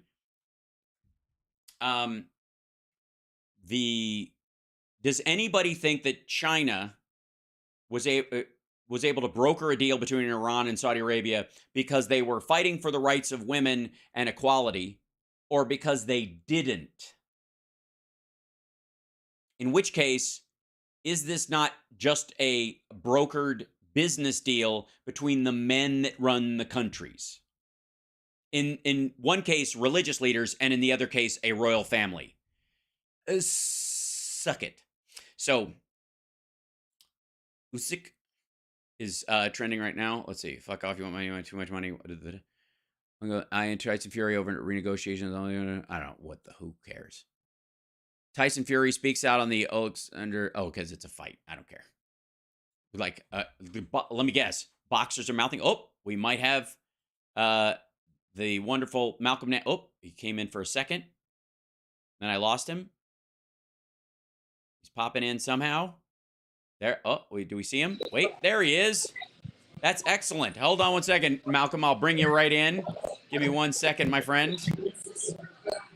And hold on 1 second. There we go. It's very exciting for all of us. Hold on. Put this there. Yep. And let's see if it pops in, and we should make it all right. We can hear you. And ladies and gentlemen, the lovely, the talented Malcolm Nance finally joining us from, I believe, and can you hear me okay, Malcolm? Can you hear me? Oh, I lost him. Could you hear me? I thought audio was going that way. Oh, lost him for a second. Yeah, no. We had him. It was so close. It was so close. He's far away, clearly. Hopefully he'll pop back in. Well, that was it. Malcolm Nance. Thanks, everybody. Malcolm Nance joining us on this lovely day.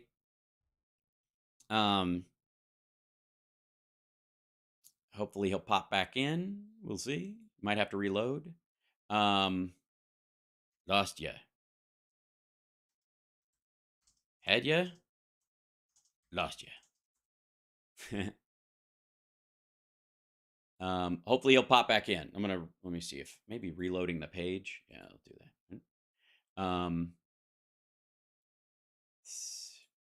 Checking right here. Checking right there. Should be all right. Oh, hey, Ugg, I'm waiting in your booth. Okay, he should be there. Hold on, joining. See, I'm waiting in your booth. He shouldn't have to come in. He's already in. I had him for a second. Let's see. Let's see. Copy link. To put it in there again. Paste. Just give him the whole thing. Oh, this is fun. Okay.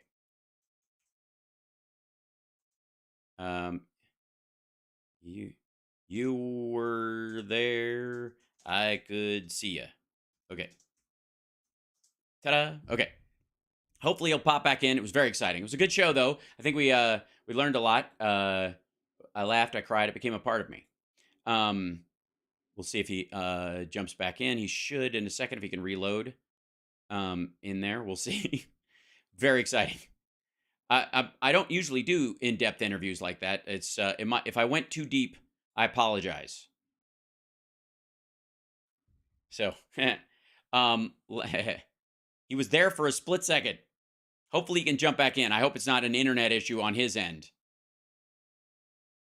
He was there. We all saw him. It was true. It worked. So, He doesn't. He shouldn't be in a waiting room. Let's see. Customize. Let's see.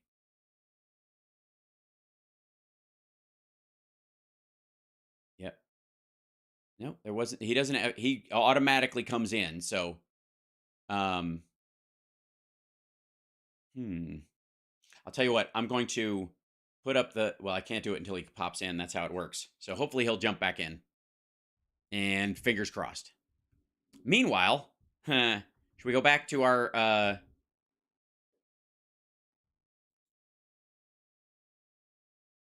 don't know what. And again, I'm not quite sure. Malcolm. Oh, I know. I don't know why you didn't hear me. Very strange. Let's see. Let me try and grab this. Bum bum bum bum bum bum.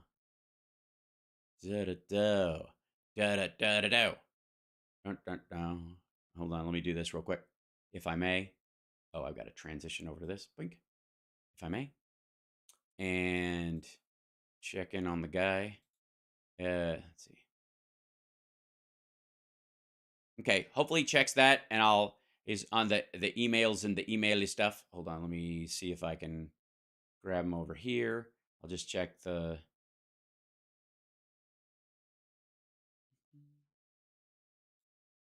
See if he emailed me. Boink. I'm waiting. I'm waiting in your booth. Reply. We could see you. Let's see.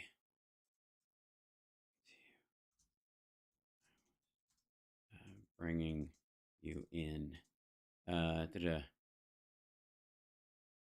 you rejoin? All right, I'll see if he can do that, and then there we go. I mean, it's. I think this should be. At some point, Malcolm might end up being I suppose the Matt Damon of HAL Sparks Mega Worldwide. Unfortunately, he could only join us for a split second. We ran out of time for him. We've got 20 minutes of Malcolm will still be worthwhile. I think. Guess here. Okay, auto add guess. Yep, we're good. Yeah, he should be able to hear me, and audio's going his way, and all should be well. Yes, I can do that. Excellent. Cool. Yeah, so he's going to rejoin. Hooray! All right, give me a second. I'll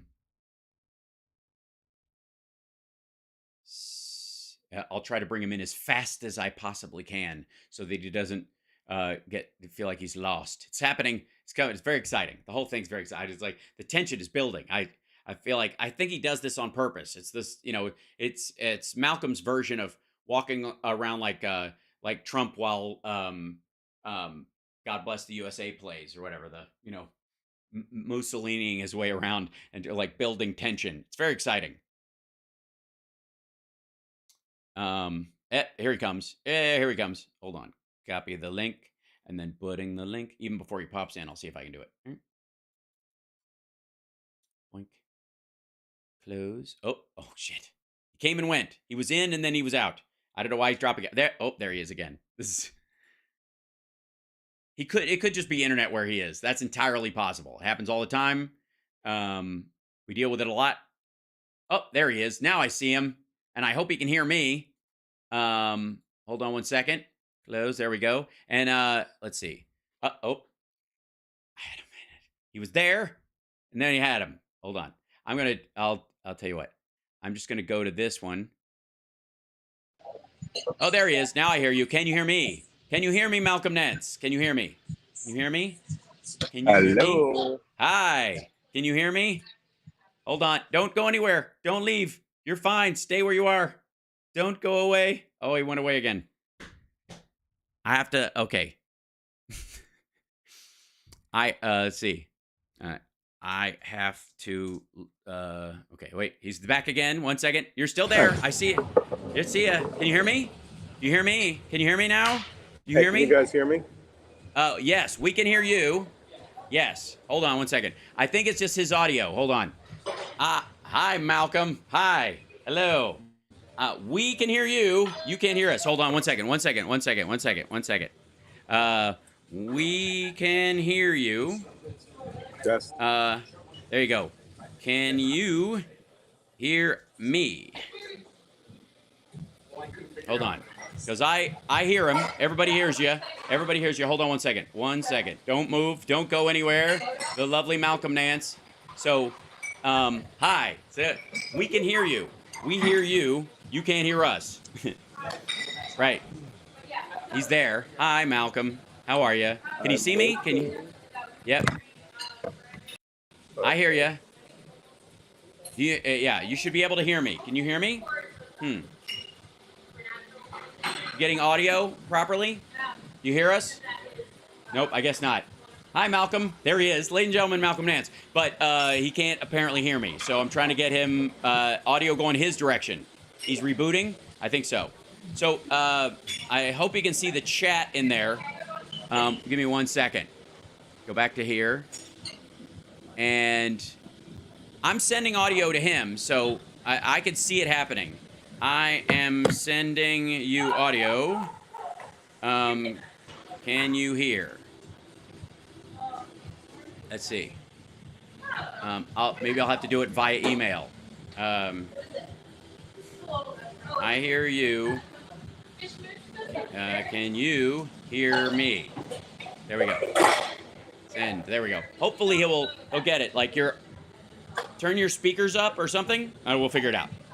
I don't know what the answer is on his end, so we will find out in just 1 second. I know I am sending audio his way, so we should be good. Hi, Malcolm. I think he's getting my message as we speak, and he will, yeah. Hopefully there. So there we go. 1 second. Let's see. Hey, can you hear me? No, I cannot hear you. Okay. So I'm sending you audio. We're sending audio, so it's on your end. I'm frozen now. It might be a computer issue on his end. That's entirely possible. He's frozen. See, I think that's an issue on his end. We're gonna have to find a better way to. Hopefully, I think it's just a computer issue on his end. That would be my guess, or his phone. Let's see. You can use your phone. Same links. If that helps. I wrote help us. There we go. Oh, we're back. He's coming back. He rebooted, I think, again. Very exciting. The whole thing's very exciting. Copy the link. He's going to pop in here. Hopefully. Oh, nope. In, out, in and out. Yeah, I think it's a tech issue on his end. Yep. Oh, almost. It's so exciting. There he is. Now the question is, can you hear me? Can you hear me? Can you hear me now? Nope, nothing. And the funny thing is, now I don't hear audio from him, so obviously there's something else going on. I'm going to go with there's a tech issue that is out of my hands. Yeah. I think he's using... We'll try. We're gonna keep at it. It's gonna work. It's gonna happen at some point. We're gonna make it happen. I hear him talking. He's got headphones in now. I think he'll be able to hear me. I think he can actually get me. I will be bringing him in. Oh. Maybe it's just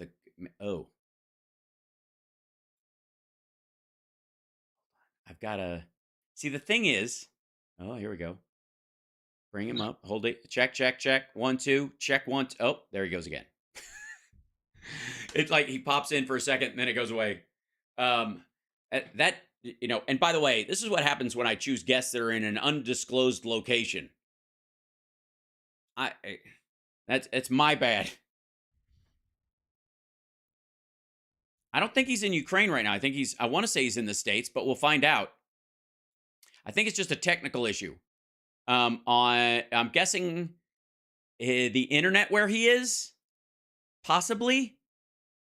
Could be, but he can't hear me for some reason. I can hear him. We all heard him. Yeah. Oh, he's popping back in. We'll see if this is it. Oh, he might be on his phone and we hear him. And can you hear me? Hi. Yeah, you hear? Yeah, I hear you. Hey, oh, excellent. Yay.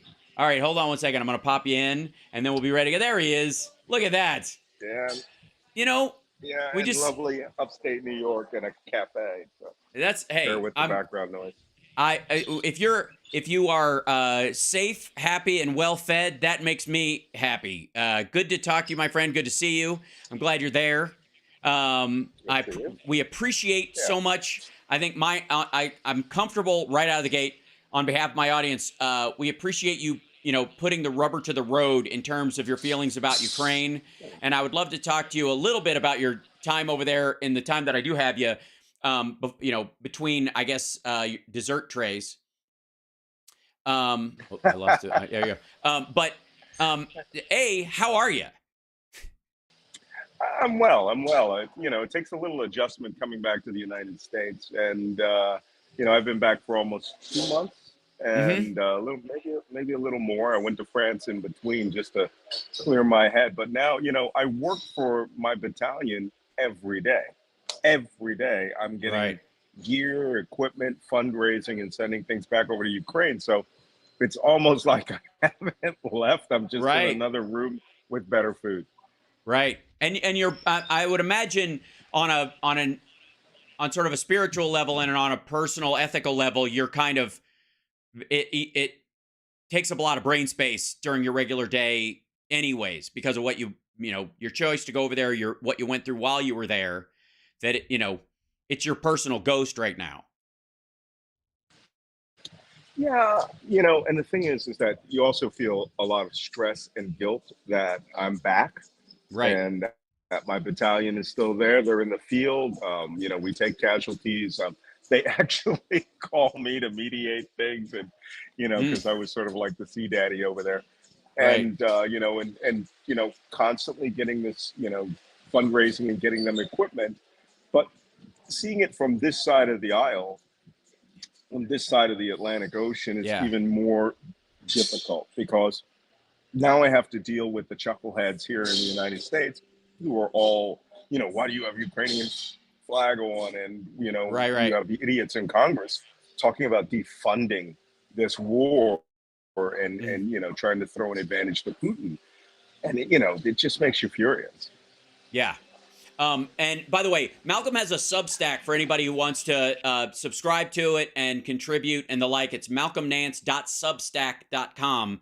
Just wanted to say that out front. And this is, our dear friend Philip Bittner, who's on my show regularly. He comes on Wednesdays and Fridays and Saturdays. You've met Phil. And we talk about a lot of these issues from the very, he's great. He's from a very personal angle in terms of this space. And but one of the things he gets asked a lot is how can people contribute? So when you're talking about like fundraising and trying to get gear and stuff, is there something you would recommend, like a place where people can go if they do want to contribute on a minor or medium level, just to, to help if they can, that you can think of? Yeah. Sure. Well, my battalion is 3rd Battalion International Legion. We're the Special Operations Battalion. And we are raising funds over at my think tank, my mini think tank, Tapestry. That's TAPSTRI.org. And there's a giant donate button right in the middle. And we have what's called a Legion Sustainment Fund.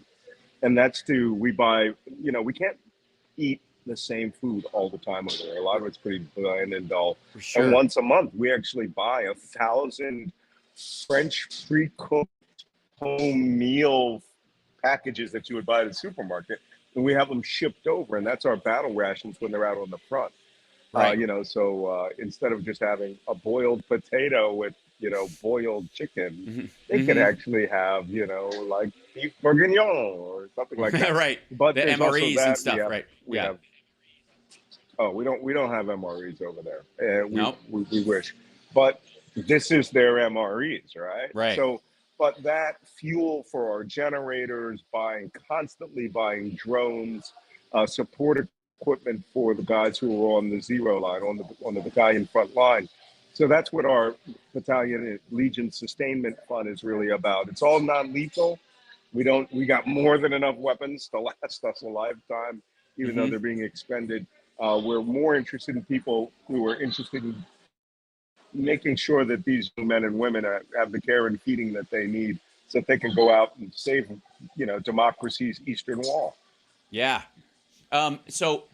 Obviously, I've been on this from the very beginning. Like people will recall that on my live stream, we started talking about this right out of the gate, and Philip joined us, I think, maybe like third or fourth weekend, trying to get people to be aware of what was going on over there. And I never ever I think Russia's going to lose. Period. End of story. And I think all the folks that are constantly like applauding the mini victories that they think they see, the Scott Ritters of the world. I have now learned to enjoy watching them get disappointed within hours of them going, it's over. You know what I mean? Where they're like, this is it. Russia's about to curb stomp the whole country. And then 3 days later, they're like, what the fuck happened? And I'm enjoying that now. It's almost sport for me.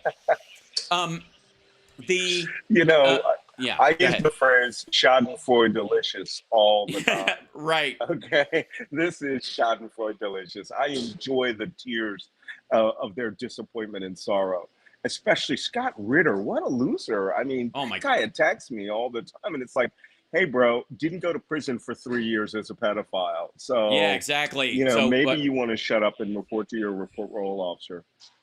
Yeah, well, and all the people who bring him on, like Judge Napolitano used to be on Fox, used to be fairly reasonable on Fox, and then realized that, and maybe this is part of the clickbait life we live in, is that people have learned that, on the right especially, or the super far left or the super far right, have learned that the butter is on the side of bread that Russia is on. And so the idea is that they're never going to be affected by it personally, but they can make money applauding Russia by making it look like they're outsiders against the big system, blah, blah, blah. You know what I mean? Like that indie money is in backing Russia right now on that side.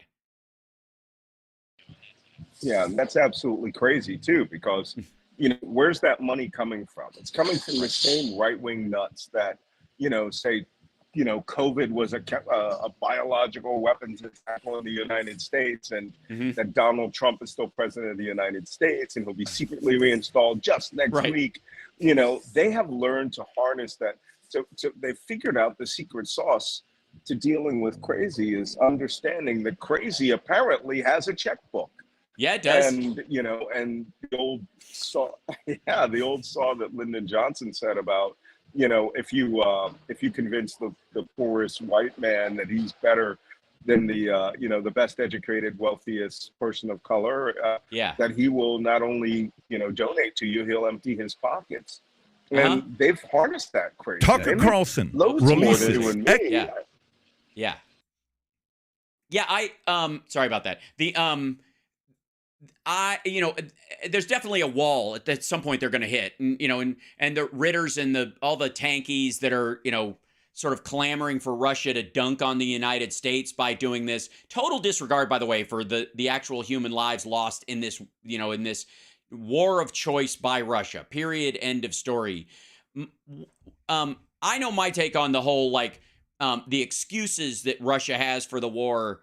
The bullshit NATO expansion argument, which I think is flattened by the 1997 NATO Russia founding agreement, where they agreed on sovereignty for all countries and the ability for countries to choose their own security, which would mean joining NATO or not joining NATO. So fuck off with that nonsense. And the fact that no matter how much NATO expansion has happened, they always show that map of the NATO expansion since the fall of the Berlin Wall, but they don't show that at the same time, Russia attacked Georgia and Chechnya and took over a section of Transnistria and Moldova. And I mean, what's your opinion? Do they think it's just going to stop at one point, and that is this just emotional and ethical laziness on their part, or is there some sort of end game in their mind that they hope for? Well, I mean, if you're talking about the supporters of Russia in the West here, I just think that, again, this is a form of mental, illness that's turned into a tribalistic, prop for everything. I mean, look, the Lauren Boeberts, the Matt Getzes, the Marjorie Taylor Greens, it's ideological for them. They are they're the straight up Heil Hitler, Hail Hydra characters that no matter what he would say, that's all they say. And he says now, Ukraine bad, Ukraine corrupt, Russia good. And they're like, Ukraine bad, Russia good. And so do their fellow travelers who are going along with them with regards to this. So, but this also brings out some of the fault lines of the Republican Party. I speak about this all the time. I was just on C-SPAN the other day, and I made a pretty blanket statement that, all Republicans who voted for Trump are anti-American. And they were like, well, how would you sustain that statement? And I go, because you don't support America. You support America's enemies. You don't, I always say that they don't want a constitutional republic. They want a constitutional autocracy in which the fig leaf of constitutional, republicanism exists for them. And it's removed from the other 65% of the people who they will rule over. Well, that's what republicanism is. I mean, it's a thing like that's why the Senate is set up the way it is. And that's why 2 senators per state as part of landmass, as opposed to representative individuals based on population. And that's what they've been fighting for. Democrats get their name from fighting for democracy. One person, one vote, the ability for the populace to make their own decisions as a people. Whereas on the other hand, the Republicans are fighting for an idea of a republic, which is effectively a land-based fiefdom concept that toys with the idea of everybody gets a say, but at a certain point, I get to overwrite what you're saying. Then that's what they were trying with the Electoral College on January 6th, is that these people were too fucking stupid to choose, so I'll choose for you, you rabble, and that's, like, that is un-American. That, I think that is exactly, in line with what you're talking about. And in that regard, I absolutely agree. Here's the question, because you're a smart guy, and you're military savvy in this situation. I have increasingly been under the feeling that, like China with their hide your strength and bide your time bullshit in the early 90s, there was an element that after the USSR fell, that glasnost may have been real for Mikhail Gorbachev, but it was an illusion for the Putins of the world. And they effectively looked at it as a rope-a-dope. Can you hear me? We lost, lost you for a second. Oh, there you are. Yeah, there you go. Gotcha. Okay. Did you hear that last little bit though? Because I heard that. And, okay, good. So I sort of agree with you in that respect. Go on. Yeah, and so China, in many ways, they were a little more overt about it. We have a 50-year plan, which they absolutely don't, by the way. They have ideas, but there's no real plan there. It's absurd. But with Russia, it's more like a grudge that they've been grinding on, that at some point Putin's going to be able to get this whole thing back together. And he's going to go down in history as the guy who reformed effectively, if not the communist section of it, the Russian state, to re-include all these areas that they had stolen over the centuries. And that's going to be his legacy in some way. I find that fascinating. Really, let me comment on that real quick. Yeah. Because, I wrote several books about the Trump-Russia scandal, including 2 books on Vladimir that were generally 50% Vladimir Putin, 50% Donald Trump. Plot to Destroy Democracy was 75% about how the Russians had formulated this plan. We're going to use their intelligence agencies to knock down Western democracy by funding Western political parties and voting democracy out of existence in each one of these countries, and create what I call the axis of autocracies. Then when I wrote Plot to Betray America, I went to Vladimir Putin's office in Dresden, Germany, and I wanted to travel in the footsteps of the baby spy. And it was fascinating, because what I learned from the scholars in Germany who study him, Vladimir Putin, is that he was fascinated not with communism. He wasn't a big fan of how the communists did business. He was an absolute fan of the East German Stasi, right? The East German secret police. And he loved going there, flipping spies for them. And he felt that the East Germans had the solid way of doing it, which was an autocracy, right? A dictatorship. The East Germans were just Nazis with the imprint of the Soviet Union stamped on top of it. And that was his way of doing business. So when he came back, he wanted to maintain all those strategic goals of the Soviet Union, defeating Western democracy, repositioning Russia as the central pole of the Western world, right? Instead of having Washington to the European capitals through the Atlantic Alliance being the central axis, it would flip and the United States would become a vassal country under Donald Trump. As part of this axis of autocracies. And they would go around and help re-engineer autocracies around the world. He did it with the government of Austria, almost did it with the government of France. They did it with Brazil. They flipped al-Sisi and Turkey almost at the exact same time. These people were hostile to Syria. Now they're allies of Syria and Russia.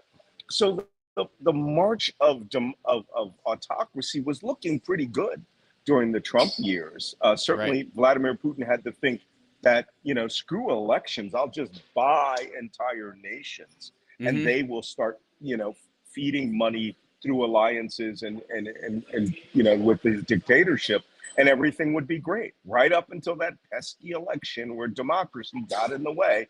In 2020, and people like you, me, and others were out there shouting, "This is a plan to dismantle global democracy." Right. So, this, again, I believe in, if that old adage of, if someone tells you who they are, believe them.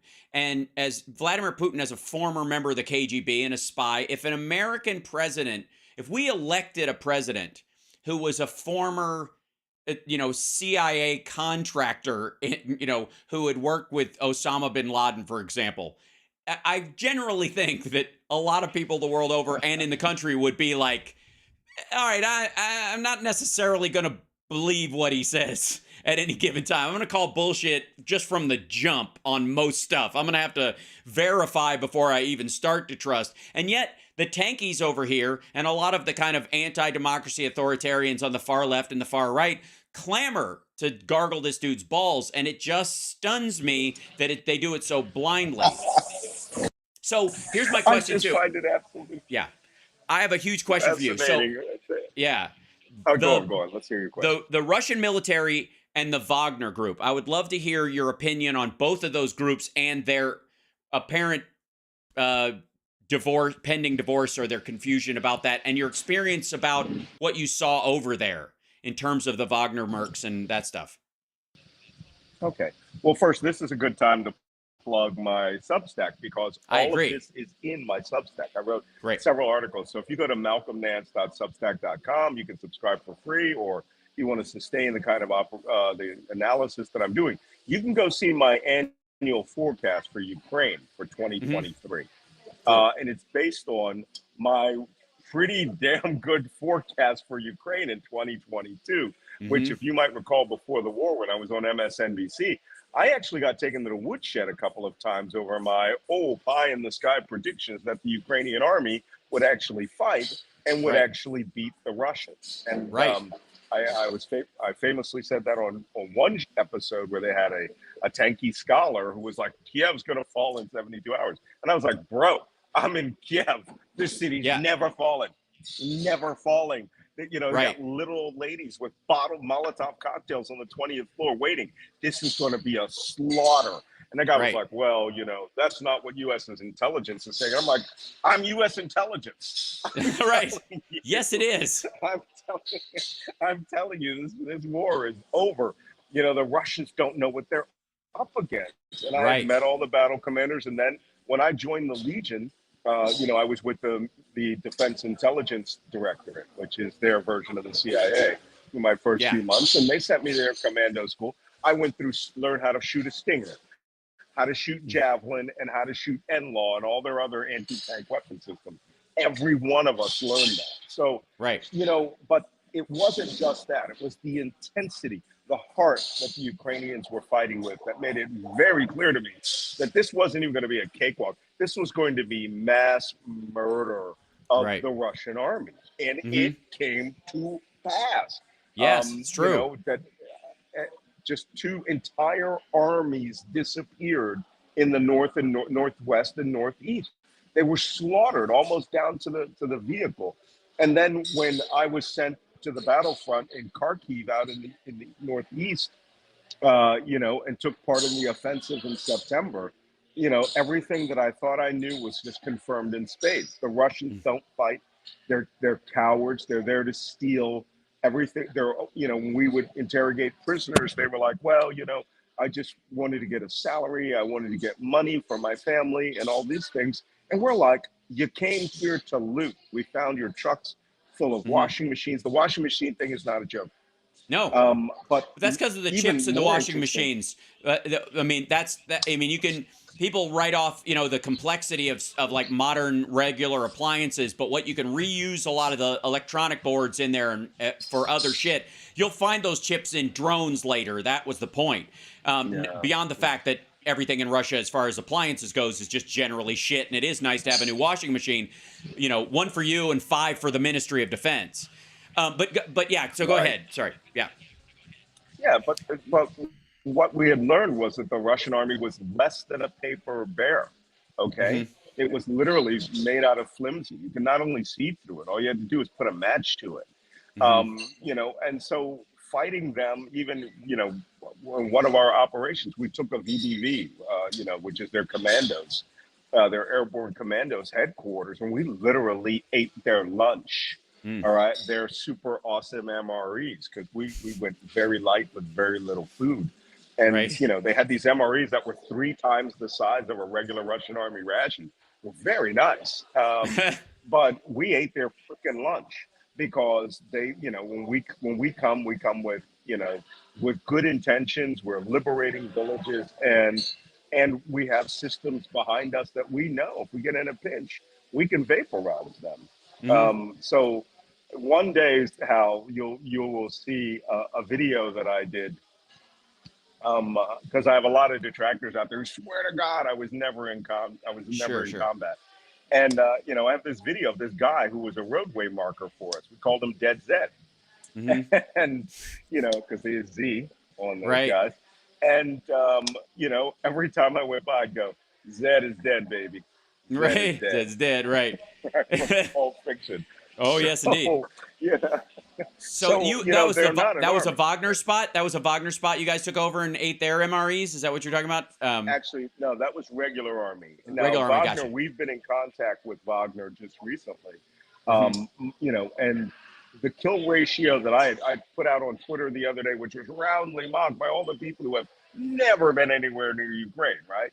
Right. 15-1 in some of these operations where we are literally just mowing them down. The attack down in Bakhmut, the Vuhedar Yeah. sector, uh, they had slaughtered like 1,000 Russian soldiers before they ever got into rifle contact with Ukrainian forces, just from artillery, Jesus. landmines, rockets. I mean, we are very, the systems that we've now given Ukraine have given them capability to be very, very lethal. Do they still kill members of the Ukrainian army? Yes. Hmm. My battalion has lost 5 people. We lost 5 people for the first time in 6 months in a 1-week period, but mainly due to landmines and artillery. No one has ever shot one of our special forces battalion and killed us. Hmm. Because when we're wounded, we take you immediately off the battlefield, no matter how Right. minor you're wounded. We get, some of my guys have puncture mark, from shrapnel and stuff. We medevac them immediately. They go to hospital, they get that out of them. They get convalescence, they go back into training, and they come right back. If you're Russian and you're wounded, you're going to die on that battlefield. Yeah, Period. that's amazing to If the me. Ukrainians don't get you, you're going to die. It's somebody said it was Napoleonic 1-to-1, 2-to-1 levels of, if you're wounded, it's no matter how minor it is, it's mortal. It'll go septic or you'll die from loss of blood. Right. That's and so the obviously the Wagner group, the big stories we hear about them like recruiting prisoners and basically to send them over there to do what prisoners do, while at the same time Donald Trump is saying that like fucking Guatemala is emptying their mental institutions and their prisons and invading the United States. Almost it seems like as a propaganda wash for Prigozhin and Putin doing that exact thing in their attack of Ukraine. It sounds like a propaganda 1-to-1 like dilution. You like bring that shit up and it sounds like, well, that's just something that happens.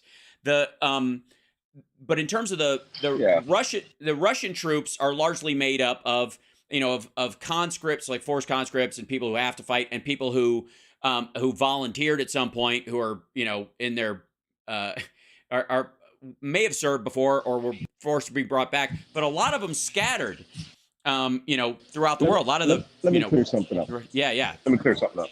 Yeah. The Russian volunteer army, the one that the Russians were told, they told Putin in 2018 had reached combat capability parity with the U.S. Army, right? This is what General Sergei went and told Putin. We now have the technological equivalency, the armed forces equivalency, capability, and experience of the U.S. Army. I want you to think about that amazing statement. Because right now, someone made a really great comment on my Twitter feed the other day. And he said, we're kicking your ass with our surplus excess old material, right? I mean, the HIMARS that the Ukrainians got were not like the newest model. They're not even getting the newest missiles until just now. We're kicking their ass with the old stuff. So, the thing that I find fascinating about the Russian army is that I was asked this just recently. They said, well, what do you think about the capability of the Russian army today and how they were 1 year ago? And I said, 1 year ago, they were a professional army. Today, that professional army, almost to a man, is dead. What we're fighting now are hangovers, raw recruits who don't know the difference between Army and Navy, and they're being sent in the field with these penal battalions, which is what we refer to them as, the Wagner Group, and now the Army is starting to use also penal battalions, and they're literally designed to be fodder, where they are hoping that if they send out 300 men, maybe 10 can get through and give us a foothold for the next 300 men. Unfortunately, we have, by September, we had reached the Russians had artillery superiority, total artillery dominance. And HIMARS, the M777, the Caesar, the Archer, direct fire, artillery units, not direct fire, indirect fire, artillery units, were just slaughtering Russian artillery. And one thing that we learned in the Kharkiv offensive is when you hit them hard, fast in the face, artillerymen run. We were there, we did a 3-day offensive. We didn't get hit by artillery not once in 3 days because their artillerymen had abandoned their guns and were hauling ass towards the Russian border. So how do you neutralize Russian artillery? Keep attacking, right? And make their artillerymen afraid to go to their guns. Now down in a place like Bakhmut, that whole central command area down there, they have artillery. A lot of it's coming from Russia. A lot of it's stuck in the rear. But if the Ukrainians do anything clever, like take all the HIMARS from the other sectors and do a counter battery fire day where they just kill every Russian artillery piece there, that sector will collapse. Because it's the only, Russia, they say, is an artillery army with men and tanks, whereas the Ukrainian army is an army of men with the will to fight and the will to kill you. So there's a big disparity. So when you send those 300 men, all you're doing is making us tired of having to do this, right?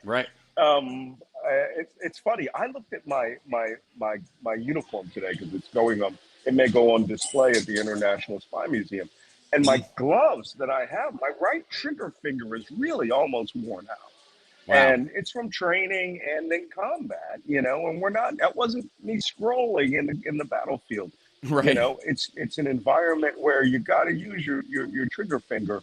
But the Russians, they abandon their dead on the battlefield. It's very disheartening for them. The old saying is that the British die for honor, the French die for love, the Americans die for freedom. And the Russians, they just die. Wow. Fucking hell. I mean, they have lost 20 times the number of dead they got in Afghanistan over the course of 10 years in less than a year. 20 times the deaths.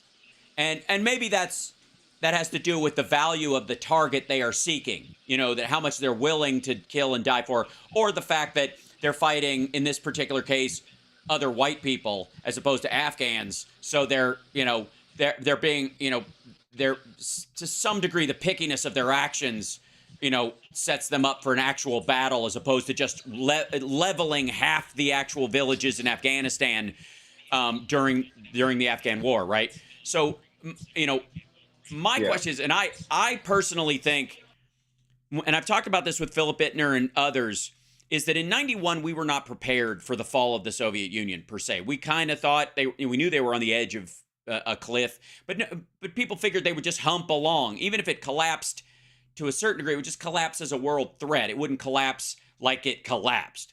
And I feel like there's a lot of feeling that it's very possible right now, considering what's happening in the field there, that's a possibility again. But this kind of collapse would be way more Wild West and fucking scattered. Yeah,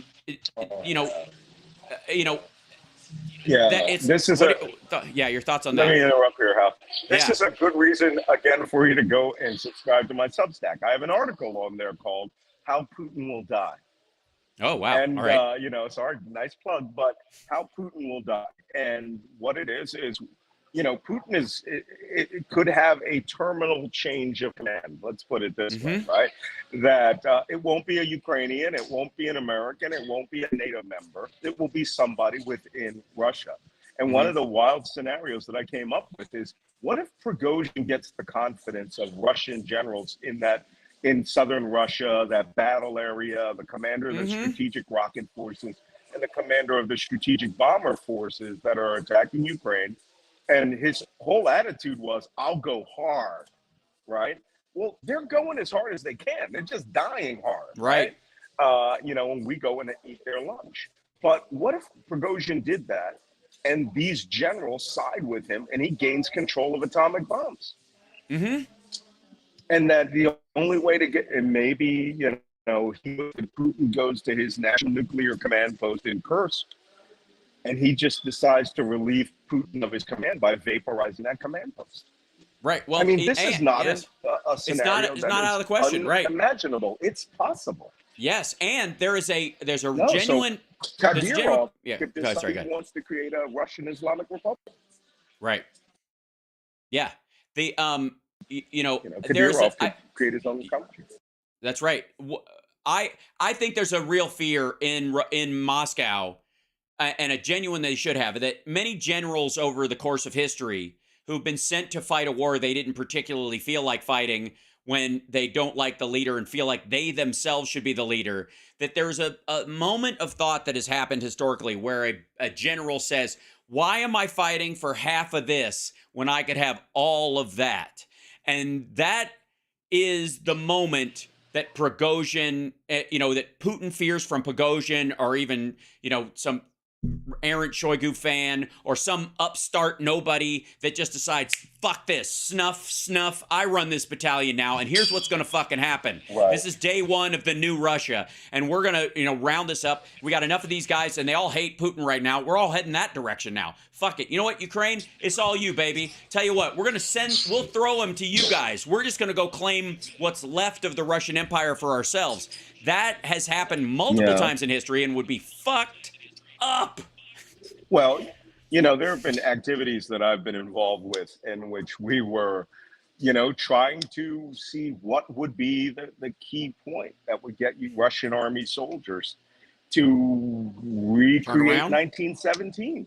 Right. And we were saying things like, tell them to go home, walk away, we'll give you free passage, take your rifles. And if your officers get in the way, well, you know what to do. Right. We've already seen examples of PMC Wagner ordering their deputies to murder the commander in charge of that unit because he wasn't pushing hard and fast enough. Call them and it's like, kill him right now. And if I find out that you didn't kill him, I'm going to have you killed. And the guy goes, I'll do a phone video. There's a breaking point at some point. But the only way that breaking point is going to happen is if these guys really think that the Ukrainians have the combat capacity that they cannot withstand, right? They become terminators, as we say. That's the term that we like to use. And that's coming. That's coming this summer. When all of these Leopard battalions, M1 main battle tank and M1 Bradley battalions get into theater, they keep them all together. They don't use them as pillboxes, and they don't retire any of the tanks that are in operation right now. So these tanks, these 200 or 300 advanced Western tanks that are going to come, are going to give them murderous capability. Right. Murderous. Yes. So that when, like, our offensive last September was led by these 200 Polish T-72s that were upgunned. And when they came through, we called it a sledgehammer against a pane of glass, right? They just broke through, and they were meeting objectives that were supposed to be 2 days in the future. They were meeting those objectives by lunch of the first day. So that's with Russian T-72s and pure guts. Now imagine Leopard tanks, 100 of them. Yeah. You know, you're talking breakthrough. Yeah. Right? Well, and with coordinated artillery fires, rocket fires, you know, then the Russian soldier's going to go, I can't sustain this. I can't withstand this. And that's when you got to say, hey, listen, call them. And you go, which we've done. We've called, you know, put out messages to the entire force on how to surrender. But you call them and you say, hey, why don't y'all walk towards the Russian border? Yeah. Go that way. Drop your shit and get out. Survive. That's my argument. That's the biggest peace plan. Simplest peace plan in the fucking world. Simplest peace plan ever. Get the fuck out. Like, it's, you know what I mean? Like, for everybody, like, if the Ukrainians would just come to the table and blah, blah, blah. No.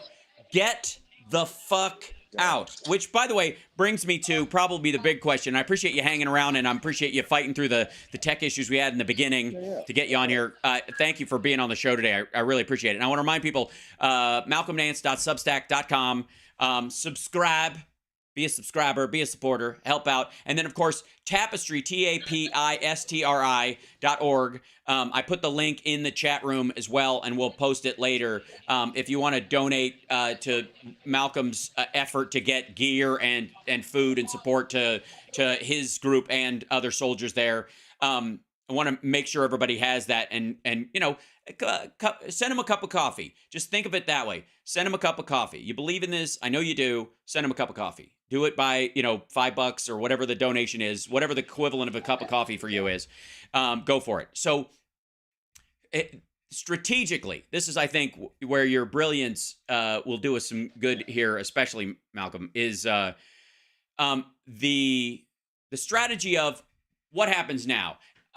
What are your feelings about the reseizing of Crimea and then the Donbass northern areas, or vice versa, or what that, like, were you pulling the strings? Were you saying, this is what we're going to do? You know, what's your thoughts on what the best way to drive Russia back to the original borders and then stop and go, all right, now let's fucking talk about how you guys are going to stop being assholes? Yeah, and I wrote that in my strategic forecast for 2023. What comes next? How will this work? What if we win in the sectors that we're aiming for? Like my battalion, we were in Kharkiv province, and we pushed so hard, so fast, we broke through into Luhansk province. And now the Russians never saw that. There was this big bulge along central Ukraine. And then suddenly that entire northern bulge went away. It disappeared in 72 hours. So that's coming again. And again, when you have M1 Bradleys, you know, or M1 battle tanks, Abrams battle tanks, with 31 of them, with 100 Bradley infantry fighting vehicles coming through, breaking through and starting to slaughter your men to the point where they run, you know, next July or August or September. And then you have the same thing happening in the central. And then you have it happen in the south with these Leopard tanks. The Russians will essentially fibrillate, right? Like a heart attack. You'll start shaking out of control because you can't manage what's happening in each front. This is where real danger comes in. And unfortunately, I had to write about that. When will Russia ever use a weapon of mass destruction? Well, let me tell you this much. Last August, we started carrying our Avon gas mask, our new, brand new gas mask with 2 canisters. And they give us these Russian rubber ponchos, which are actually really good for a chemical, biological, or nuclear environment. They're just, you know, Cold War, thick rubber goes over your head. But with a modern gas mask, it's really nice. And we started having to think about what happens if we get hit with chemical weapons and we're on the attack. Because we knew we were going to break through. Question is, would we break through so much that the Russians would just freak out and you hit us with a chemical weapon, because that's what's coming next. However, there is a scenario where if the Russian army starts to collapse on multiple fronts, there's no place that you can use an atomic bomb where you'll get you'll be able to stop an offensive. We'll just go around that little area, and then, you know, every man in Ukraine that isn't in the armed forces will get his kitchen knife and run down and come down with us and start slitting throats, right? The Russians know, you know, that's how you set the Ukrainians off. But the point, there is a danger that they could decide to destroy the Zaporizhia nuclear power plant with an atomic bomb, which is 10 nuclear reactors, knowing that 90% of the radioactivity will go east into Russia, the same way it did with Chernobyl. But they would use it as a pretext, say the Ukrainians were practicing building an atomic bomb or something. They used to have atomic bombs. They would do all these things, and just use it as a pretext to mobilize the nation. Say, I need 5 million men. We're gonna now walk across with bolt action rifles from World War II. I mean, it's, you know what? All bets are off if the Russian army starts to collapse. I just want to point out something. As of today, 156,000 Russians are dead. And we know that. The Ukrainians do count them, right? We blow up a tank, 3 guys, boom, nobody survives. Blow up an APC, 4-man crew, maybe 50% of the guys in the back, maybe 100%. That's 10 people right there, right? But we generally count those bodies. And we know how many people have been killed in each one of these sectors because we have outstanding drone surveillance as well. But, you know, if Russia loses its mind, is the only scenario we can't plan for. But then again, the next morning, I mean, they detonate a nuke. NATO will have to be forced to throw a no-fly zone over. The greatest humanitarian recovery in the history of the world will have to take place. And Russia will become a pariah state, and it could start the breakup of Russia. Yeah. And China's relationship with them would end in a second, too, because they can't afford to have MAD be part of the Taiwan conversation later on, or even their feelings about stuff in the South China Seas. And we just started the AUKUS agreement, and Japan's going to join it in terms of nuclear-powered subs in the area. China does not need nuclear-armed subs logically being there because they chose to ally with a country that nuked another country during a war of choice. Again, not in response to say something like, World War II and in Pearl Harbor and that kind of stuff. Not a driven back and forth that ended in one, but as a jump because they were losing. So I want to remind everybody, and again, malcolmnance.substack.com, and then of course you have a podcast. Do you just do it on the Substack? Do you release the episodes there, or? Yeah, right now they're being released on Substack. Today should be the second episode of my Black Man Spy podcast. The first one you should absolutely go and listen to. A lot of people do not remember how the war started, what were the real details. I actually used all of my footage from the pre-war in Ukraine leading right up to the day of invasion. And every person I interviewed was involved in the war. And later on in the episode, it shows you, oh, I'm just interviewing this guy, and now he's in the territorial defense defending Kyiv. And I interview this guy. He's on the front line in Donetsk. And then myself, who ended up 10 months in the International Legion, right? So it's a good retrospective. And then the second episode, I get into talking about various issues, including the idiot who worked directly for me, who defected to Russia. Guy by the name of Johnny Alabama was his nickname. Oh no, I'm like the Forrest Gump of stupid shit, right? So, anything dumb that could happen happens to me. All right. I think I saw that guy, by the way. And is he the guy with I was a communist and I wanted to, support Russia and what they were doing, and you're like, dude, they're not. Hey, asshole, they're not communists anymore. As a matter of fact, they're so far past capitalists that they might as well just be bank robbing rapists. It's not even close. And by the way, if you still think you are, you're lucky that he defected, because if somebody's standing next to you in the field that is that dumb, they're gonna get you killed. So that's I put a silver lining. True. Yeah, I put a silver lining on everything. It's what I do. So anyways, I want to remind everybody, tapestry.org. I want let Malcolm enjoy his meal, and once the dim sum dessert cart comes by, I don't want him to miss the good stuff. Try the egg pudding. It's delicious, sweet and savory. And I'd love to have you back on, brother, especially if you and I could sit down when you're in LA sometime or whatever, face to face. And I'd just love to give you a hug. And I want you to know that everybody, when I told everybody you were going to be on the show, to the person, everybody in the chat room that's regularly here, and that's well over a couple thousand people on the regular, wanted to send their love to you and really appreciate what you did.